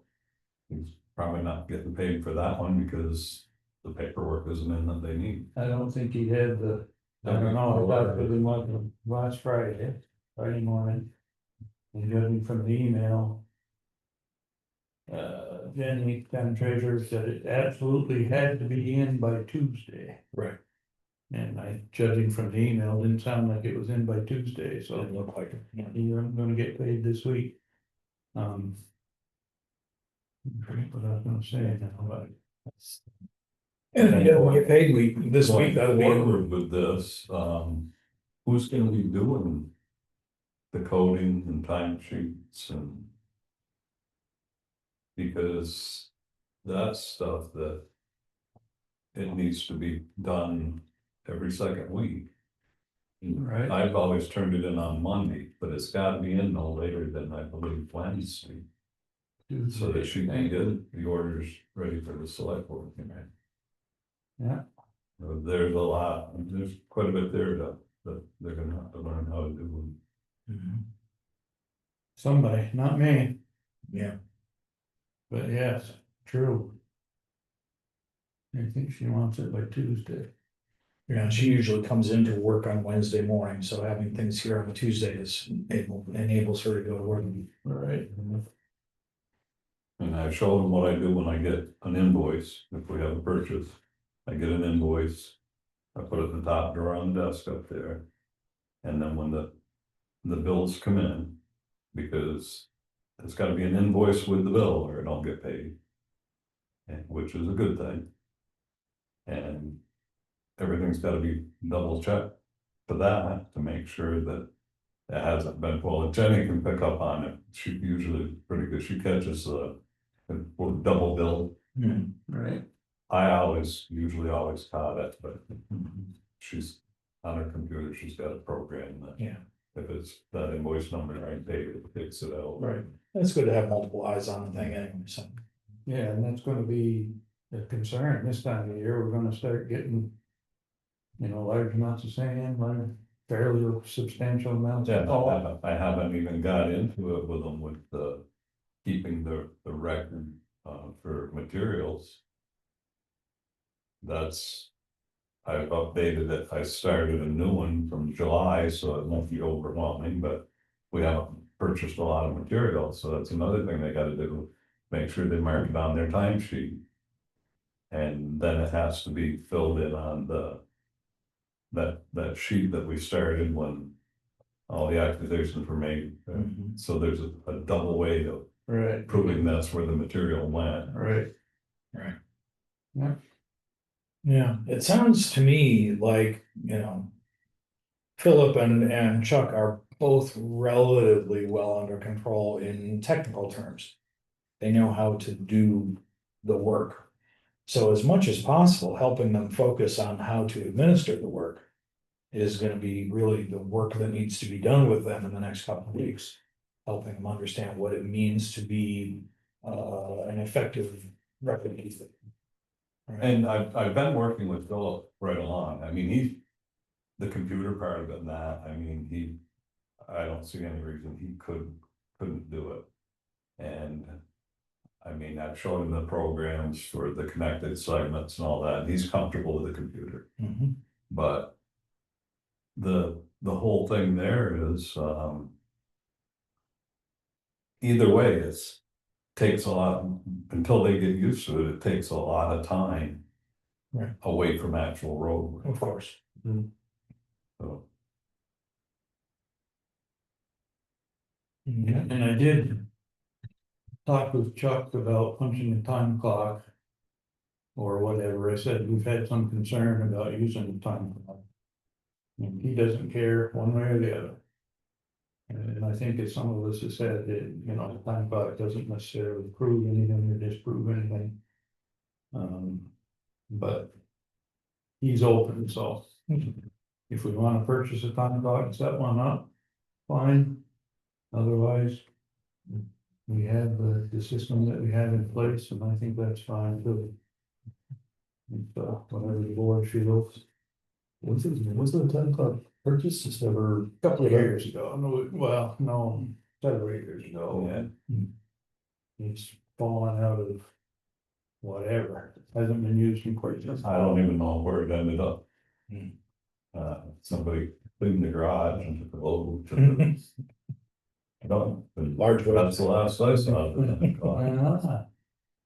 Maybe back in, yeah, a couple of years ago. Yeah. But just on that note. Yeah. The timesheet's only as good as any rule enforcing it. Yeah. So in the past, what I've seen with the time clock. And when I was forced to use it before, that's fine, I don't take a lunch, I grab something on the go. But if you expect someone to punch a time clock. You're looking at in the middle of the night on a call out, like a lot of times I'll leave my house with my own saw and I'll go cut it out of the road. Might get out, but. I was having to punch time clock, when I was having to punch time clock, I would come down.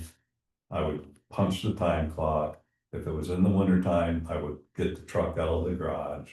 So it had switch vehicles and then put everything away.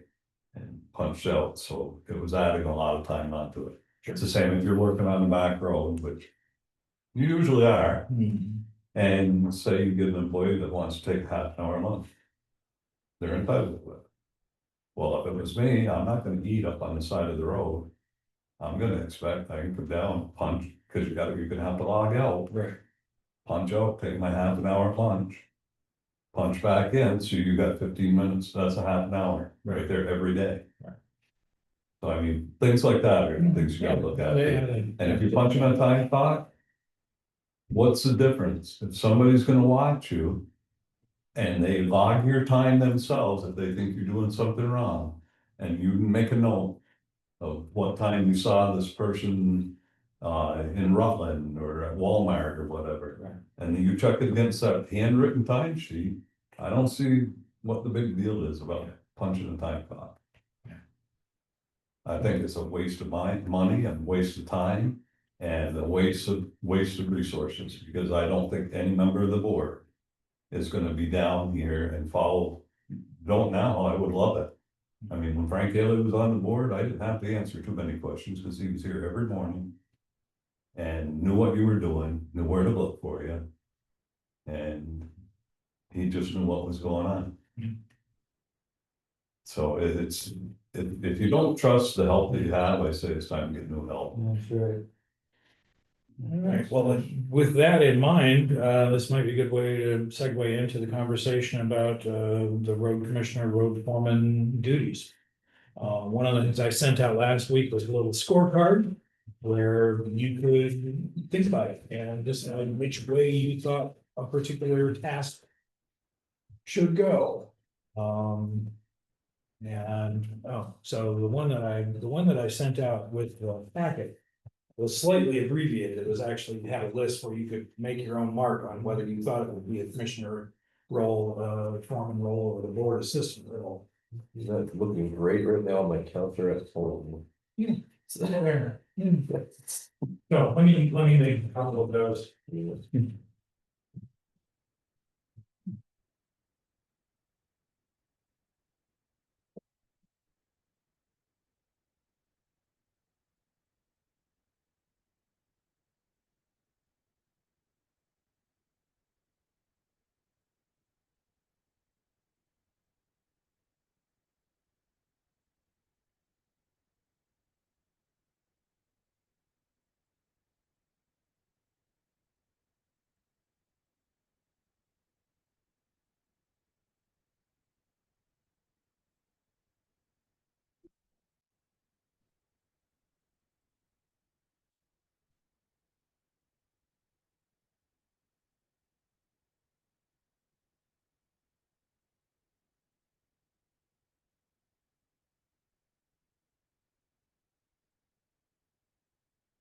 Unfortunately, I already filled mine in, so you can ignore the X's and put your own where you think it.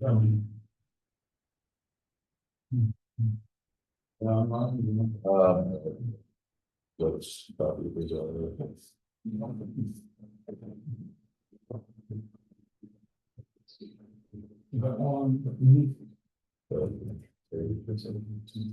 You heard?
Reminds me of midterm exams. It's correct, the time of the school year.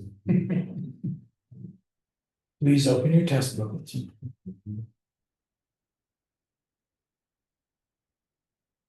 No, I would make, no, I didn't show up late today, I guess that is it. I knew I was gonna be a little bit late tonight, but I didn't expect. Did you, were you driving a bus? I thought that was a Bill shirt, I didn't see your face, but that's a Bill shirt. Yeah, I West Rutland to Long Trail. Long Trail was ahead 1-0 until 6 minutes left in the game. West Rutland scored. Went into overtime. West Rutland scored. That's a different bustle, right? Like the, can't have like a full glass, like flat front of it. Yes, It was a- flat, no, not pneumatical, right. No, there's not. I didn't think I was getting that one back. They're weird to. Did you get a Aussie? So like, where's the rest of the bus? Did you get a Aussie? Yes. I had one. You can Yeah. see. They were great dog, Yeah. great dog. I had a Right. blue Murrow, Yeah, blue eyes. yeah, I called him Moses. nice. And, yeah, he was a great dog. No, ours is a red merle, one of her litter mates is a blue, Yeah. and her name is PG, PG. public good. Oh, that's great. Aussies are nice dogs. They're great dogs. While you're all doing that, Bill, can I talk to you for a second? Sure. Back in or connecting them frontwards? Questions.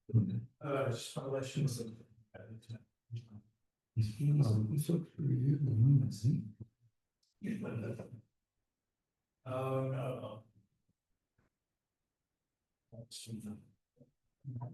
That's the oldest. That's the little.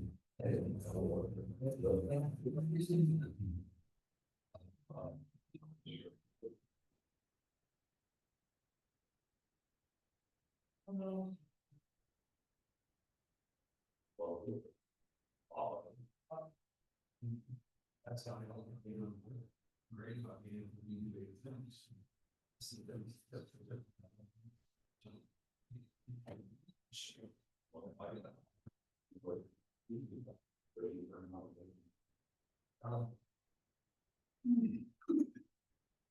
No, I would be myself. I didn't have that.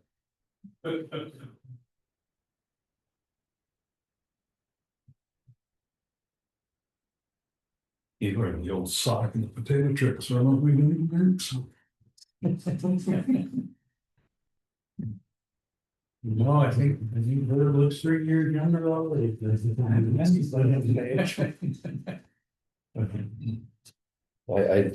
second that movie before, so forget it.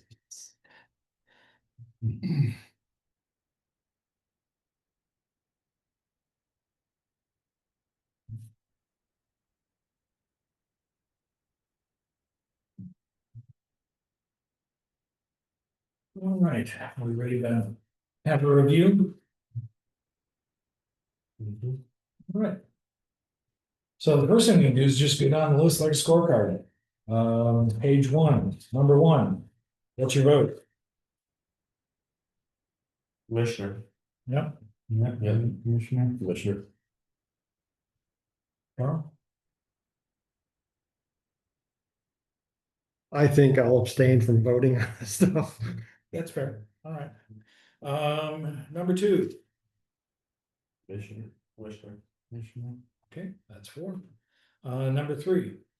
Commissioner. Yep. Board. Yeah. Number 4. What do you think? I said board system. Yeah, I think that would be the board. So I crossed out and supervise, so it says work closely with the road foreman in an administrative capacity. Hmm. So That's an interesting notion. That would do it for board, a great board assistant, yeah. Okay. Number 5. Foreman.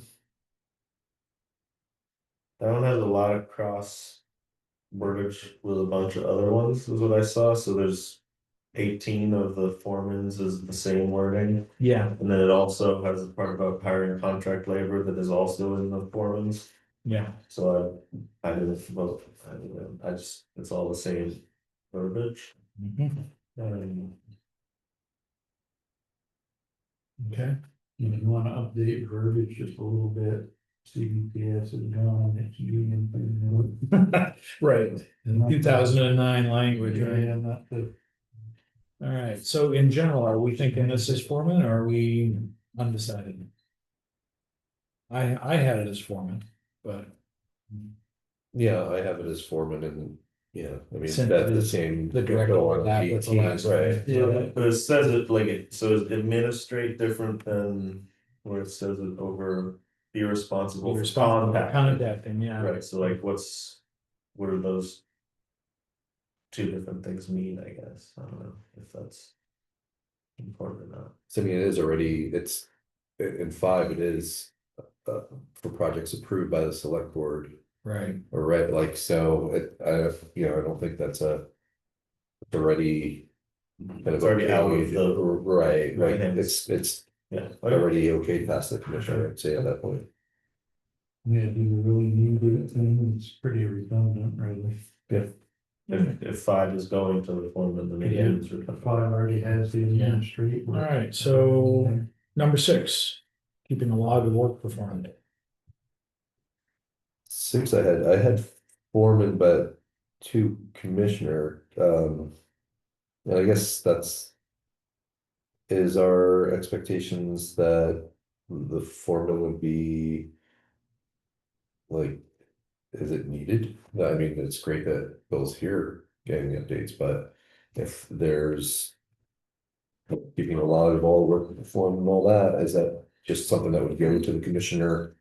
To take a look at and then give that, report that to the board. Yeah. Hmm. I mean, Bill, when he's not been able to be with us, has given us a written report. There's no reason why this could not be a written report if that were selected and that were chosen.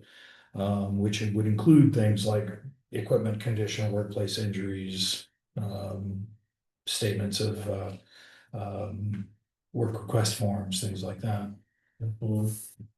Yeah, so that report could go to either the board or the commissioner, or both. Yeah, but the report, I think, would be done by the road foreman, By the would be the foreman. person who would know Right, what's happening there. right. Yes. Responsible for supplying the select board with information about available grants. I think that's one of the things that I would recommend that the board administrator be responsible for. That person would be the person getting all the emails and would bring it before the board saying, here's an opportunity, what do you think? Mhm. And the board would say, nah, not this year, or nah, not really relevant, or whatever. But keeping the board aware of those opportunities, I think would be one of the administrative. The only, the thing with that, if they're gonna have that tablet, all that information comes through on the tablet.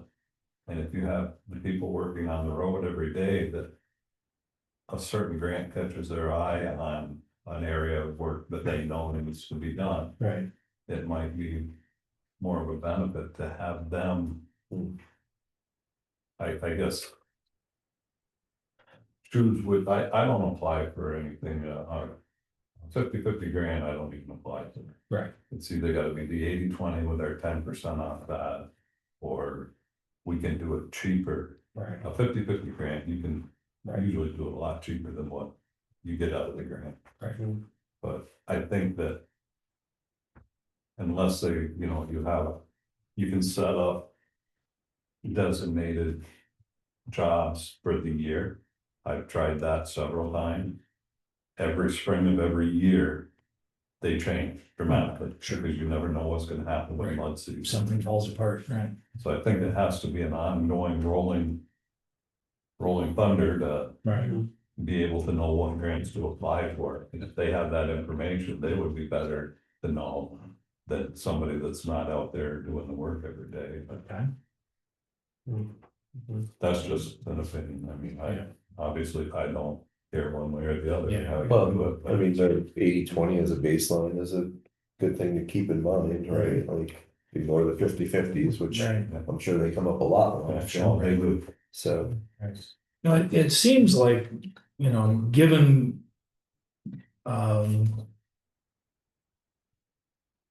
Given the amount of email traffic that comes through. Having folks on the road crew who look at it and say, oh, we could use that.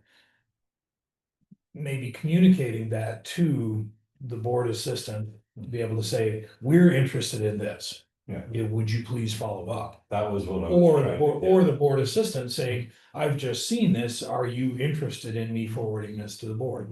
So it would be a collaboration, but I think that. I think that was what I was trying to say. Okay. Rather than letting the board assistant say, okay, I'm gonna apply for this grant. Right. you might be better applying for something different, because even if you got all the grants, you're gonna have money enough in your budget to cover your portion of the grant. Right. Right. I think as long as everybody's involved, that Well, knows about it. well, right, and on here with the board assistant, it was more. I think looping the road commissioner into Right. to applying for the grant. And I guess at that point, that would be the kind of conversation with the rest of the crew too. Right. But I think even at the start to at least weed out those 50/50s right from the beginning. Right. So if the road crew's looking at it, there's Right. less for them to weed through to Yeah. get the ones that would be applicable. So. Right. For the most part, none of these grants come through with a deadline that has to be responded to more frequently than a select board would meet. So we would have a month's notice before a deadline, and we would make a decision about whether to move forward with an application. Okay. Highway right-of-way work permits.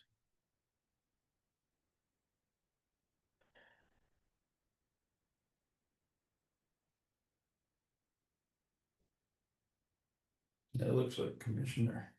I think. Does approving permits mean that we've already applied for them? Who's? The way that's always worked, I mean, if, say a new resident is moving into town, they wanna put in a driveway.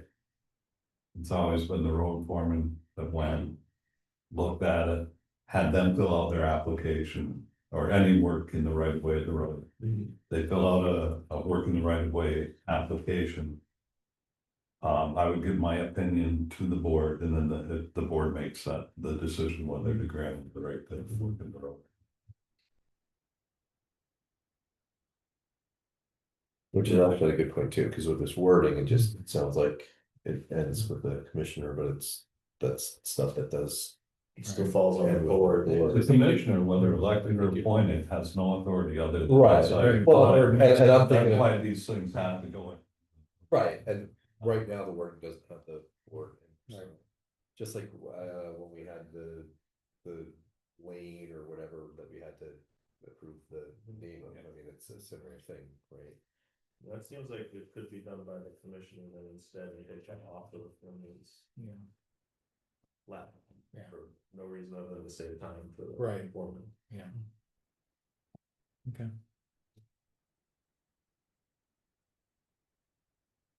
Terry, what do you think? Yeah, I think that's commissioner, but I think it actually, if we say it comes back to the full board. Right. I mean, anyone can write that up. I mean, a board member could go and write the application up for whoever's applying for it. Right. But I think the way I look at it is, I might see something that would prevent the driveway, that somebody that's not doing work wouldn't. Right. Yeah, so unless you said the foreman meets with the customer. And, gives his opinion or sketch or whatever, but then brings it to the full board. Yeah, I just look at that as being a time saver, because even if the road foreman has input after the application's been made out, and they go look at it and they might see something, well, that's not gonna work. Because we've had a lot of people put driveways in, they run it right out into the road, so every time you grade, you have a foot drop off, and then the landowner's pissed off. And also having that happen after the approval just does increase the likelihood that something like that would get missed. Because if you're looking at first and you're that first line of defense, you're contemplating things a little more carefully than being like, oh, it was already okay. But we're also talking about people other than you. Like, we're also talking about the future of this, so like, we don't know who the next, or we just know who the next form of the commissioner is, like, we're not talking about specific people, we're just Right. talking about work scope. Yeah. Right. Right, so like, we can trust you to know exactly what's going on, but in 10 years, who's the commissioner, who's the foreman? Do we value one person's opinion over the other, I guess, in that case? Well, there is the orange book, and that it will explain a lot to anybody. Right. It's the standards set by the state that we adopt, that the board adopts every year.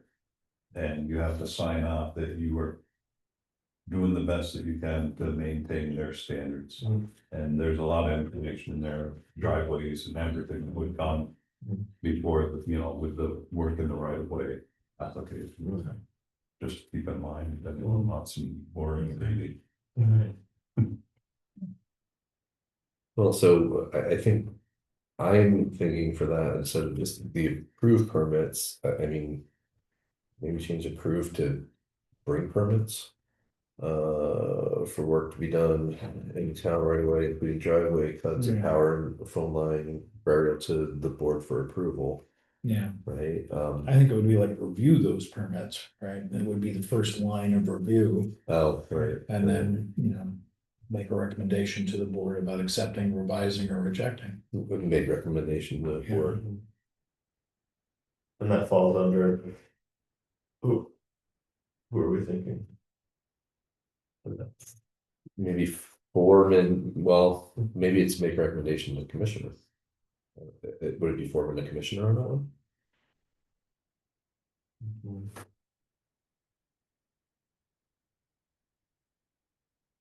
Yeah, I mean, if the foreman is our field expert making decisions about what makes sense on road intersections. I don't know why the commissioner then would be involved. The foreman would be making a recommendation to the board. Feels to me. Yeah, I think the foreman would make recommendations to the full board, yeah. Yeah.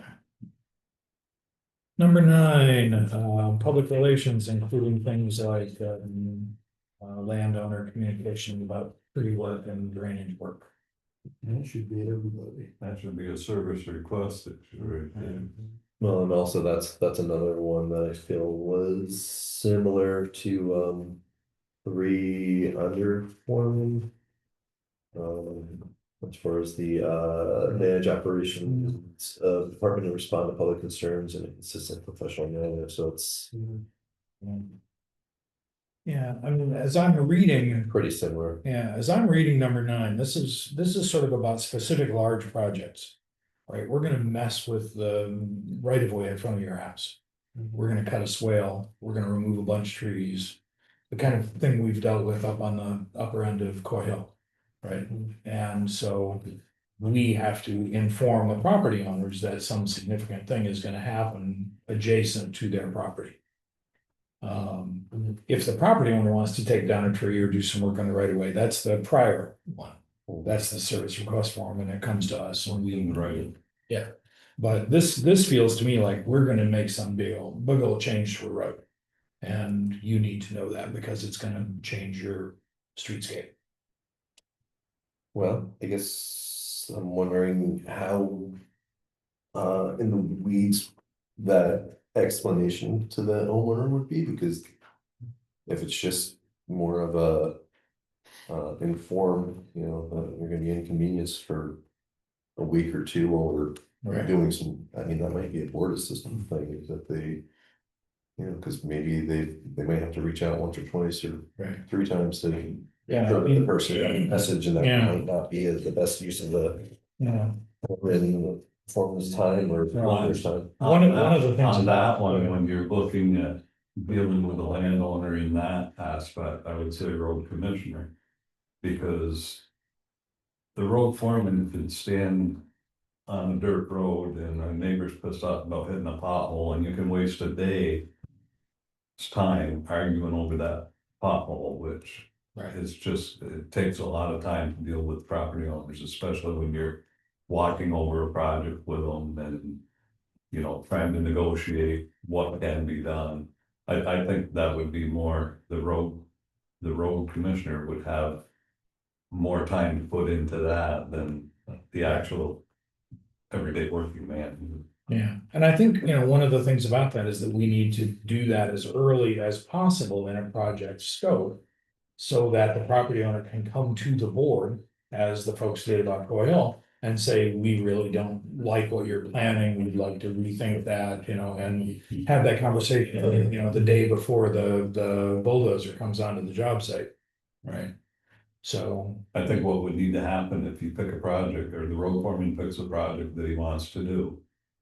Then he lays out the project, gives it to the board to go through with the road commissioner. Yeah. And then the road commissioner take it to the landowner from there.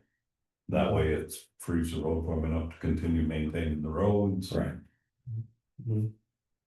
That seems reasonable to me. So Carl, I know you're not, you're abstaining from voting, but, thoughts on any of this, especially because, you know, 10 years down the line, I'm assuming you'll Well, give up Maybe your not me. commissioner spot. I'll be back by then. I think the relationship needs to come through the road commissioner for these projects, For those big projects. you know, that it needs. The funding's gotta come from the board, Right. and selling it to the landowners shouldn't be the employee's responsibility to do. Right, getting prices and bids and estimates on equipment, material, or contracts. You should be the commissioner. Good lead, I think. Yeah, I was thinking commissioner, but I was late on that, on that one. Yeah. I mean, it is, you know, if we have, just to take an easy example, right, we need to buy a truck. You know, clearly the road commissioner would be working with the foreman to get the specifications the way that the road crew believed were most appropriate. But then if the commissioner were to start following up with equipment vendors and getting prices, that would be a great relief for the working crew. Sure. Okay. Conduct or update the municipal road survey along with Rutland Regional Planning. I think that's one where the board assistant can play a logistical role, but not make decisions. Right. Yeah, I think so.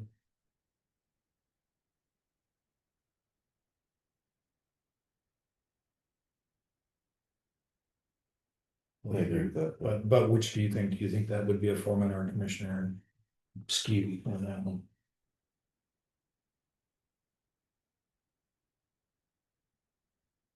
What does that entail, I guess? What is it again?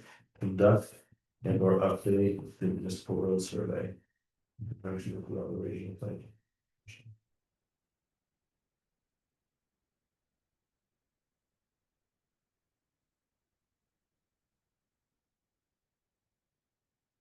Well, I think that's all like your covered inventories and your. Yeah, that's all It's programmed all into the. the. Yeah, all the electronic correspondence and. So whatever. it's like, it's kind of a, Downgrading the roads and we've thrown out fast. it's something that takes care of itself. Not all of Yeah. it, no, not all of it does.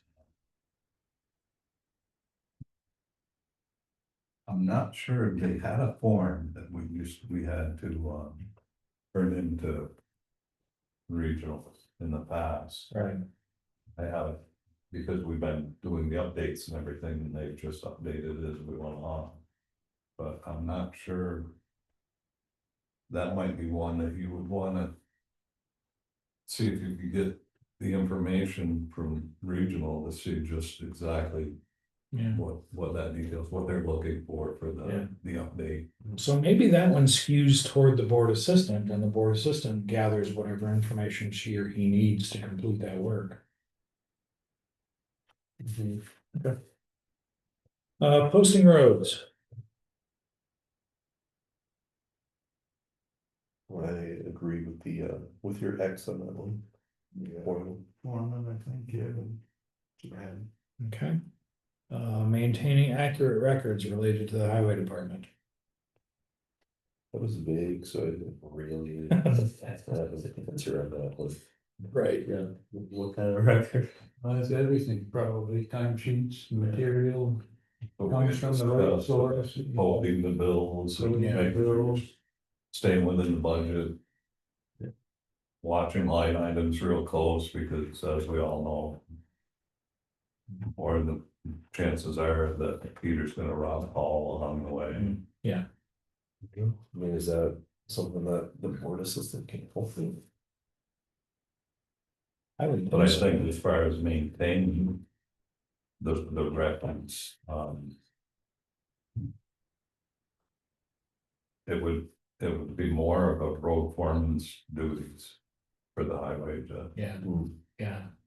I mean, it seems like the commissioner's role would be oversight to say, it looks like we're spending too much here, what can we do? But the maintenance of records feels like it's done by the people who are doing the work. And I agree that there may well be a role for the board assistant in helping to organize and, you know, look for gaps and make sure that things are complete. All right. Working knowledge of ordinances, statutes and regulations along with periodic training. But everything's. All of them. Yeah. Including all of us that Yeah, know yeah. financial training, right? It feels like kind of an everybody thing, right? How do we should know these things? All right. So 15 and 16 aren't really relevant. They're not really job descriptions, they're terms of employment. So foreman, make it easy, are there any under the foreman that you think aren't foreman? The number 3, I mean, that's a foreman, but that's one of those other ones, I mean, board assistant, maybe to, well, just responding to those. Mhm. Public concerns, right, I would just, at the very least, even if it is just say, you know, hey, we got your. Message on this, we'll put we're aware of it, and throw it out to the foreman, Right, we'll get to, you know. right, so just so they feel quickly heard, yeah, Right. okay.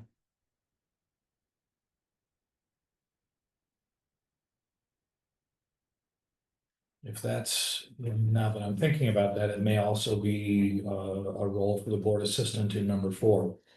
In terms of, you know, getting all the purchases and expenditures appropriately coded before they go to the treasurer. Or before they go to the select board for approval.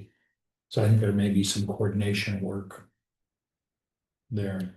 Well, and also with number 4, I mean, review and validate employee hours recorded for completeness and accuracy, but. There's sort of one employee under the foreman right now, Right. but then there would be. But is it commissioner reviewing the foreman's hours reported for completeness and accuracy, right? Good point, yeah. I mean, I think that's a foreman for the. I think there's the 2 Yeah. levels, right? The foreman's just checking Right. the crew, Yeah. but then the commissioner should be. Yeah, so I think there's a case to be made that number 4 can be a commissioner's role instead of a foreman's role. Mhm.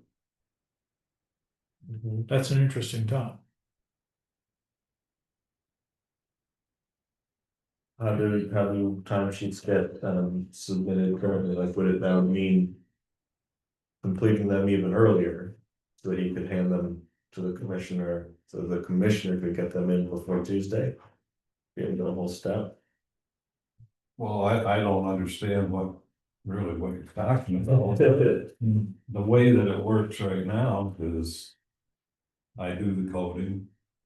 I check the breakdowns and make sure that. If they got their hours on class 1 road, the proper hours go on that. Line item, I don't see how the commissioner not being right there working with the people every day.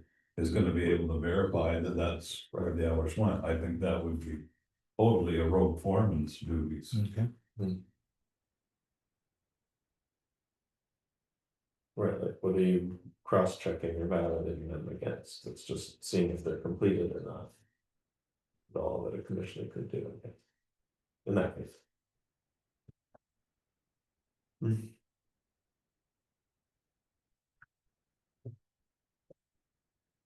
Yeah, I mean, I guess there is yeah, your commissioner wouldn't be out there, so if the foreman was. Getting creative with hours anyway or something, Right, how's that, right, the board would have to Yeah. meet in something like. yeah, how's that even getting voted? That's, sounds like we leave it and one less, Yeah. like, Sounds like with the roadblock for Okay. getting timesheets on it. Um. I had a question about number 12. Hiring or contracting additional temporary employees. I wonder, you know, the foreman may make a recommendation to say, you know, I'm in out of town, we need somebody to cover, or we've got a huge storm coming up and we need to hire. But, given that it is an expenditure, maybe that should be a commissioner responsibility. I'm not sure. I mean, certainly the road foreman knows the conditions that are being responded to, whether that's scheduling or weather. But it may well be that the road commissioner be the person who says, all right, I'll call somebody and get them in. I don't know. What do you think? As far as contract labor, that's a whole different thing than the part-time emergency help. Because if you're gonna have a list, you need a list Right, of emergency help so that the paperwork can be on file before you can ever call them to come into work anyway. right. So it's gonna be probably a restricted pool. Because a lot of people, if they're don't have their paperwork in order, you can't call them anyway. Right. It's always been that if I needed someone and they were on the list, I could hire them. But what they need to know is the rate of pay. The board sets the rate of pay. Right. And that's in the personnel policy. That's the way that it was set up. As far as contract labor, I've always brought it back to the board of who to hire, because that's a spending thing. Yeah. And, you know, you still gotta make sure that their paperwork is just in proof of insurance and all that. Right. In order to, so. And that's covered more under the number 10 issue, where we're bidding on the purchase of supplies or contracted services. So that's where you're bringing in your excavator or your concrete contractor or whatever. Number 12 feels more like the short-term emergency help. Yeah.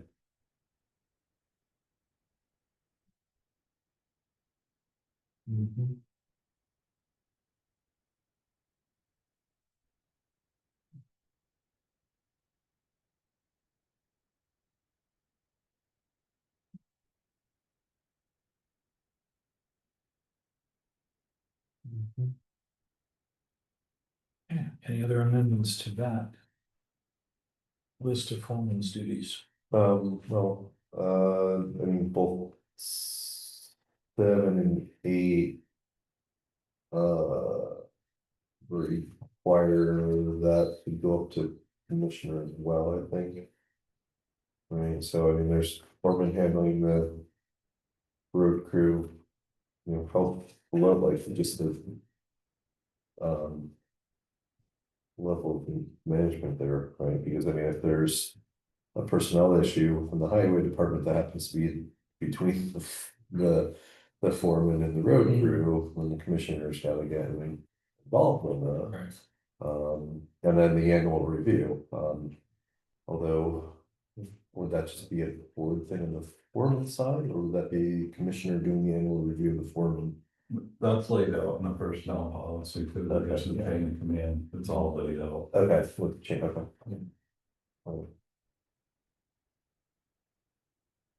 Yeah, which would be the need. Oh, and 15, I just kind of question if when I saw the so stay abreast of new technologies, techniques, and trends, you know, maybe there's some spot for the commissioner, but maybe it's just that the foreman reports back. the commissioner about some of those things and. Yeah, I bring it to the mean, board. there's an overlap there with the green number 14, which is currently the commissioner's role, which is. Right, you have We're work. getting periodic training and Yep. staying abreast of ordinances Right. and all that. They used to have, I don't know if they still do, they used to have periodic road foreman meetings for Yeah, countywide or whatever, I know, They- three of those. yeah, they don't have them as readily available as in the past. I mean, for us, it's usually you're traveling to go to one of the training. Which I haven't seen any towns sponsoring a training in a long time. And I think a lot of it has, since COVID, anyway. I think a lot of it has to do, everybody's so shorthanded that they're not, they just can't. They just can't do it. Day away and go. Yeah. Towns were smart, it's like the other towns, on the far side. Have a meeting on the far side of their towns, but just pile as you come over here. They love money. But Vermont Local Roads had a really good program at one time.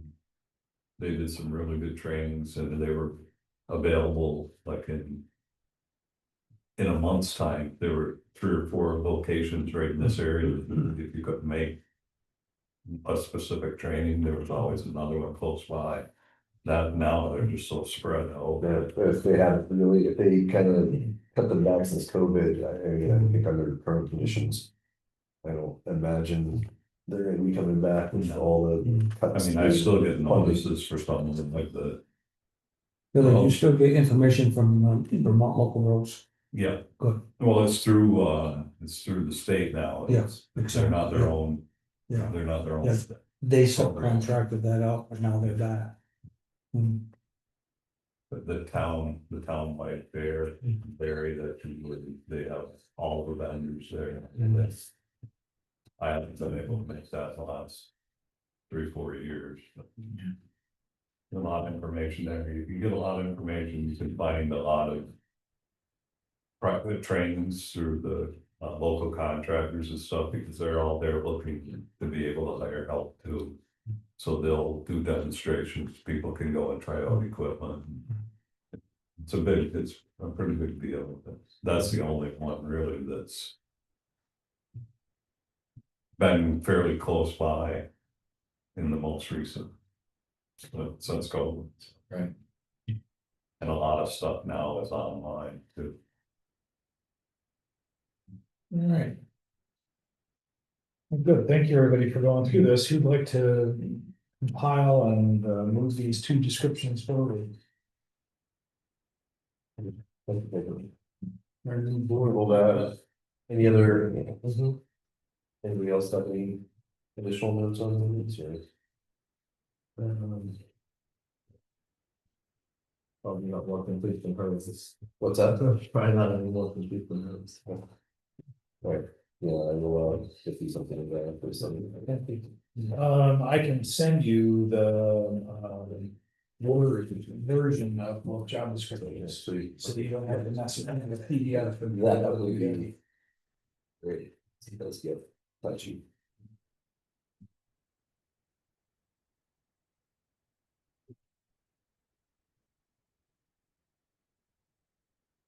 All right.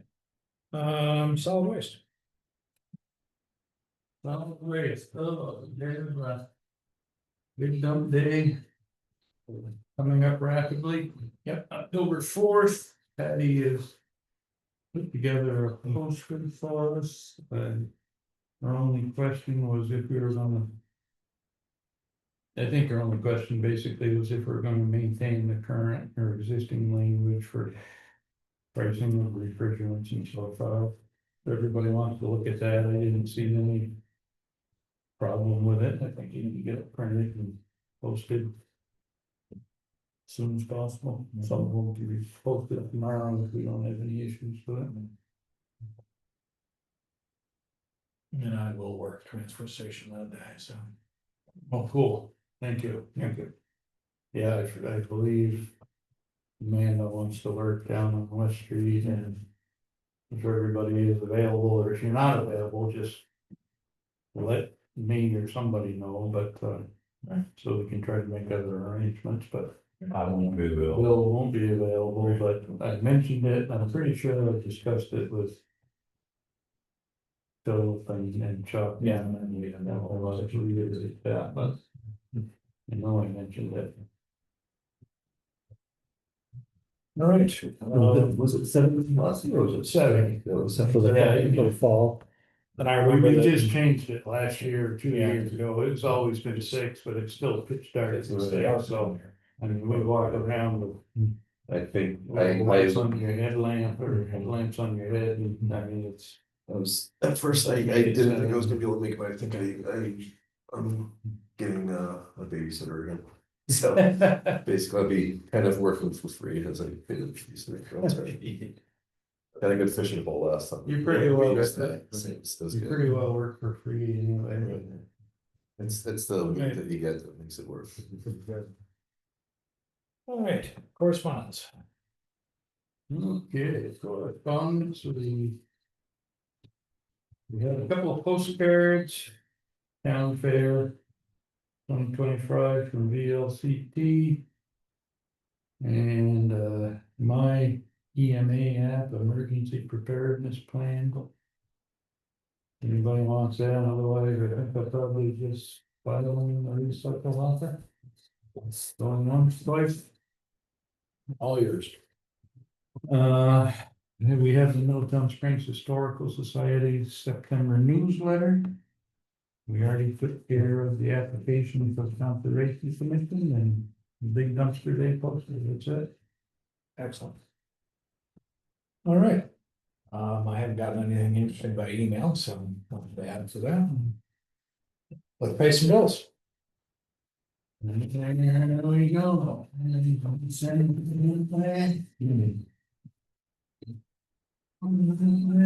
Did you bring your checkbook? Yeah. Did you bring your checkbook so we can pay some bills? Bill. You know,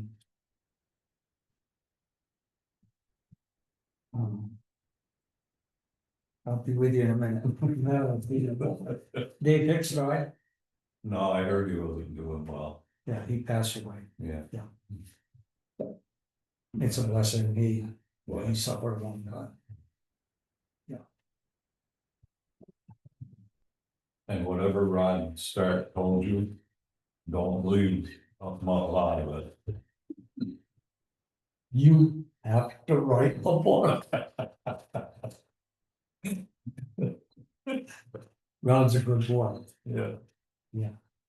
Ron tells it the way it is. He takes no prisoners. And if he does, he'll shoot him first. Yeah, okay.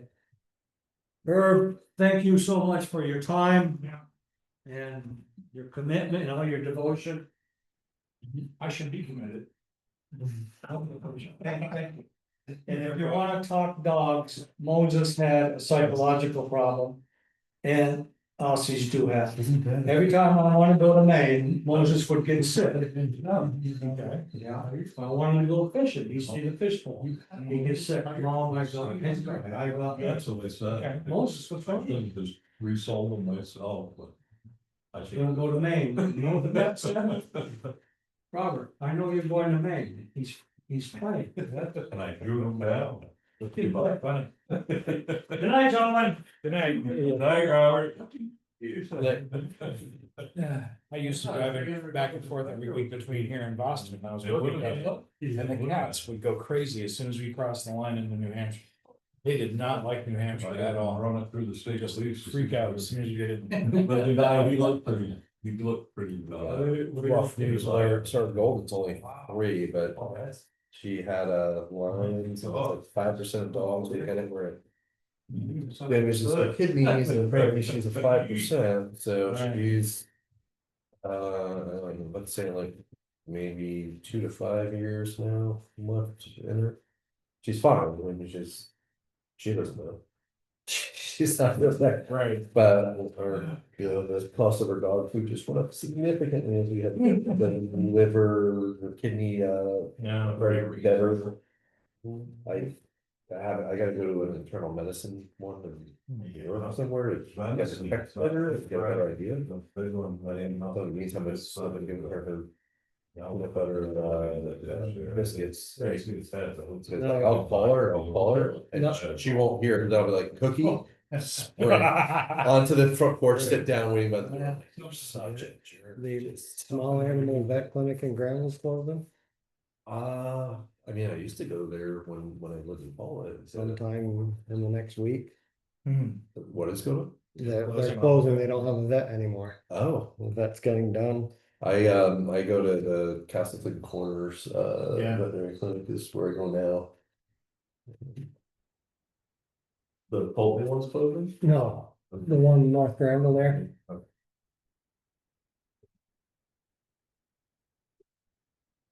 Talking about the girl from Boyd. Got sent me an email. I don't know who gave her the name, but she wants me to. She does horse rescue. Wants me to transport 2 horses to Kentucky and bring back 3 thoroughbreds in October. I emailed her back and said, I'm not set up for any of that yet. We're talking thoroughbreds. I really gotta buy my insurance. Yeah. I said, I don't have a trailer. I'm not a horse handler. Don't want to. No. I go and handle the horses. We have the trailer.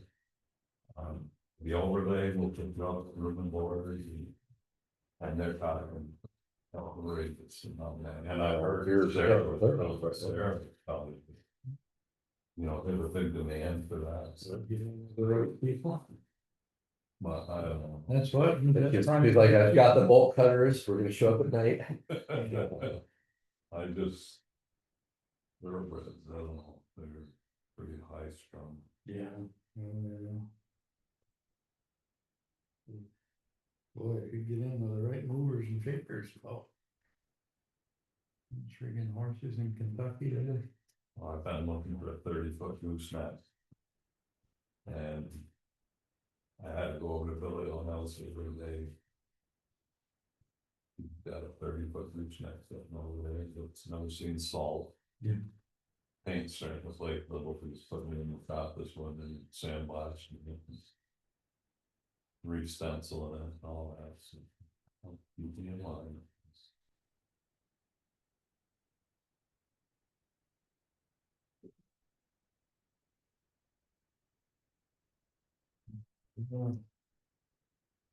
opportunities.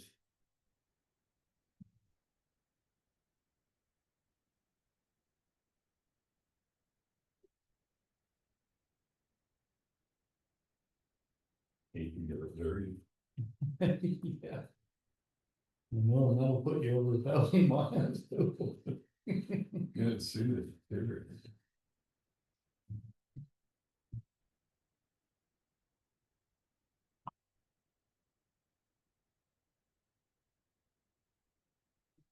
So now, working on the barn over at BB a little while ago, and there's a guy that stopped by and said, oh, I do construction. You have what?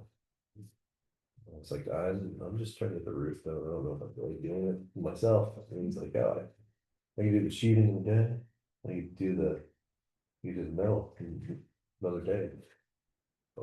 He charged just like 75 an hour. Like going through my head, like, if he's working 10 hours, I'm like, all right, that's worth it to me, right? So then I was like, I showed him it later, and then he texts me, he's like, oh, yeah, $3 grand. I'm like, all of a sudden that's double, right? And I said, oh, you were mentioning that you wanted me to get the lift. Custom made. It's like, that includes the lift, right? Yeah. Oh, no, that's 1500. And I had looked him up before that. Like just on Facebook, I saw he was doing some work on that. But then after that, That's nice. I don't think I have how yet. I used to get not sure. yeah, little high. So then, so after that text, I'm like, no worries. So I just Googled his name, and I was like, oh. So he's maybe maybe 2 years younger, but I was like, yeah, when he's 24, he was getting chased by a cop and put the mail strip out, and blew all his tires out. crashed into a cornfield, took off and got picked up by another car, or then the cops found him later, I'm like, all right, 24, 20 years ago, I'm like. That was like 15 years ago, oh, arrested for domestic assault, like. That was like 8 years ago, arrested for like a higher level domestic assault, I'm like, yep, yeah, so I text him, I'm like, yeah, I don't have time. Yeah, we're good, and I'll work on it for him, like. Oh, nice. For not to run into you again. For now. I was thinking what I'm gonna do when I grow up.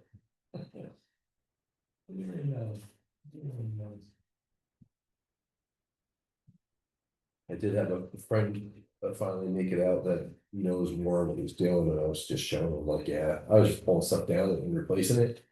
And I said, because it's been up for 50, 60 years, I guess, so they probably did it right. It's like, he's looking in and he starts measuring some stuff, and he goes, the bottom of your barn is leaning a little bit. He goes, but the top is right. He's like, you might have fixed the top. That would explain why I was like doing measurements, and it just wasn't making sense. But then and I was like, well, I was replacing this and this, and then it's like, well, you replaced your plywood, your 4x8 like standing up. He's like, you put it sideways.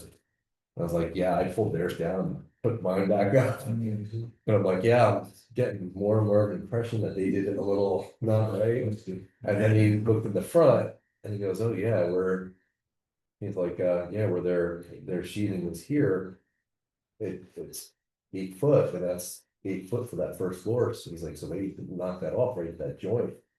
And he's like, you need to cut your stuff 2 feet and then put on top of that so that your plywood's joining those two together, because otherwise the building's so like this without it, which I didn't get to that yet. So I was like, all right, I can do that, because but the other one, I only did one outer wall so far with the sheet going up. I was like, well, yeah, I've got spiral nails in there, I've got rings in it. I'm like, I just went through my garage, whatever I had, and they're also like 3.5 inches. I'm like, yeah, they're not coming off, man. And he's like, well, if you get like 1/4 inch or something, you can turn those sideways and put them on top of that. You're fine. I'm like, that I can do. That will do. Sure. But even with the gambrel roof, like how they have it, it's past it. It comes down past where the bottom framing is. And so when I was like sistering, I was only doing stuff on the bottom on the main beams like a couple feet out. It's like, well, that's not really, it's how it potentially could be. Like, yeah, that's Have a color casting timber rattlers over there though. I heard that there was some that they found somewhere else. I swear, rather than call it, I jumped over a log one time and for my horse pasture, and there was a big coil, bigger than the water snakes that I caught in a pond, and it moved super quick, luckily out of the way. But I jumped back and I didn't get a great Jim look. Durfee's got a camp in Orwood. And Yeah. he had 2 of them. They ended up killing the state biologist. Man, he said that big diamond metal full speedway up on Rattlesnake Ridge. I guess they have just abandoned it, stolen in arrow. One of the ones over at Jim's was chipped. And they said that those were 2 of the biggest timber rattlers that he's seen in the state. Wow. Yeah, I'm pretty sure the one in Paul. Those when I where I grew up in New Jersey, I would mow the neighbor's lawn, and I would mow with our mower, but she'd get gas and she had metal cans. I went into her shed the one time and I picked up the one can, but it was empty, and I put it down and I heard rattling, and I put it down again, I heard rattling, so I'm like, look at the can, because I was thinking it was rocking. Like, that's not rocking. And I picked up the can and looked behind, and there was a rattlesnake behind the can. It's like, hey. Okay. All right, I'll make a motion to accept the board orders as they have been presented to us. Second that. Well said, very good. Any further commentary? Hearing none, all those in favor? Aye. All right, we've already talked about snakes, that's off the list. Legal, maybe that's the duplicates for snakes, I don't know, right? Other business, the only other business that's sort of on the table tonight is, one of the big nationwide lawsuit settlements about opioid distribution. Every municipality basically is gonna get some minuscule amount of money. And you have to verify that you are spending it on, drug rehabilitation, drug abuse prevention, blah, blah, blah. So one of the things that you can do with your settlement is apply it to the statewide pool and allow it to be combined with those of other municipalities. We don't have any indication yet of what we're talking about in terms of money. I would imagine it has 2 zeros and not 5. And those are behind the. Yeah, right. The dot.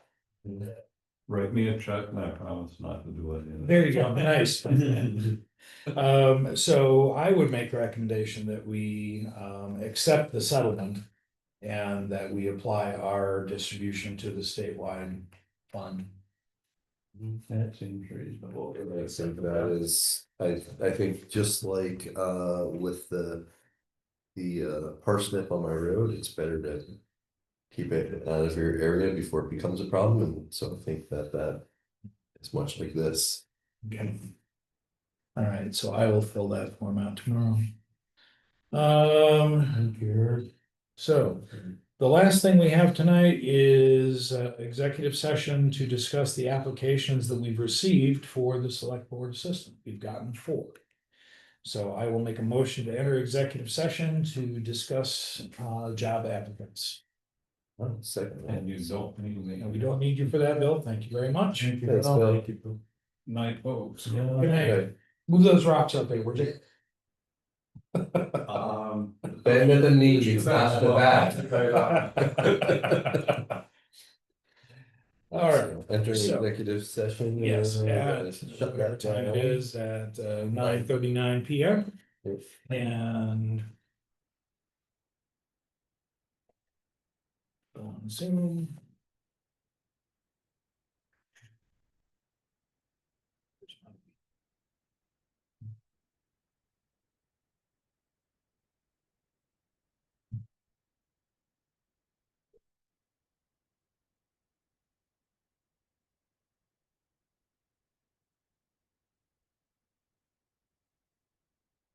That. You did? Yes. Only beat him on I one. should have known. Very good. So here we are at 10:01 PM back in the regular session, and we are gonna make a motion to invite all 4 of the applicants into interview. That's my motion. Second? I will second that. Thank you very much. All those in favor? Aye. Aye. Is there any other work to be on tonight? 10:02. A lot we could do, but who wants to? All right, I will make a motion to adjourn this Hey, meeting. do I get to make a motion to Yeah, it's all right. express our appreciation for the work that you've done on is that a motion thing? I want to second it. All right, fair. We wanted it included in the minutes. We want to put it in the minutes. Thank you. All right, very good. Thank you very much. Have a good evening. I have enjoyed this last couple of years, mostly. That means an asterisk. There have been Thank you. moments, right, there have been. I feel like my first board meeting and then the subsequent ones for like the first 2 or 3 after that.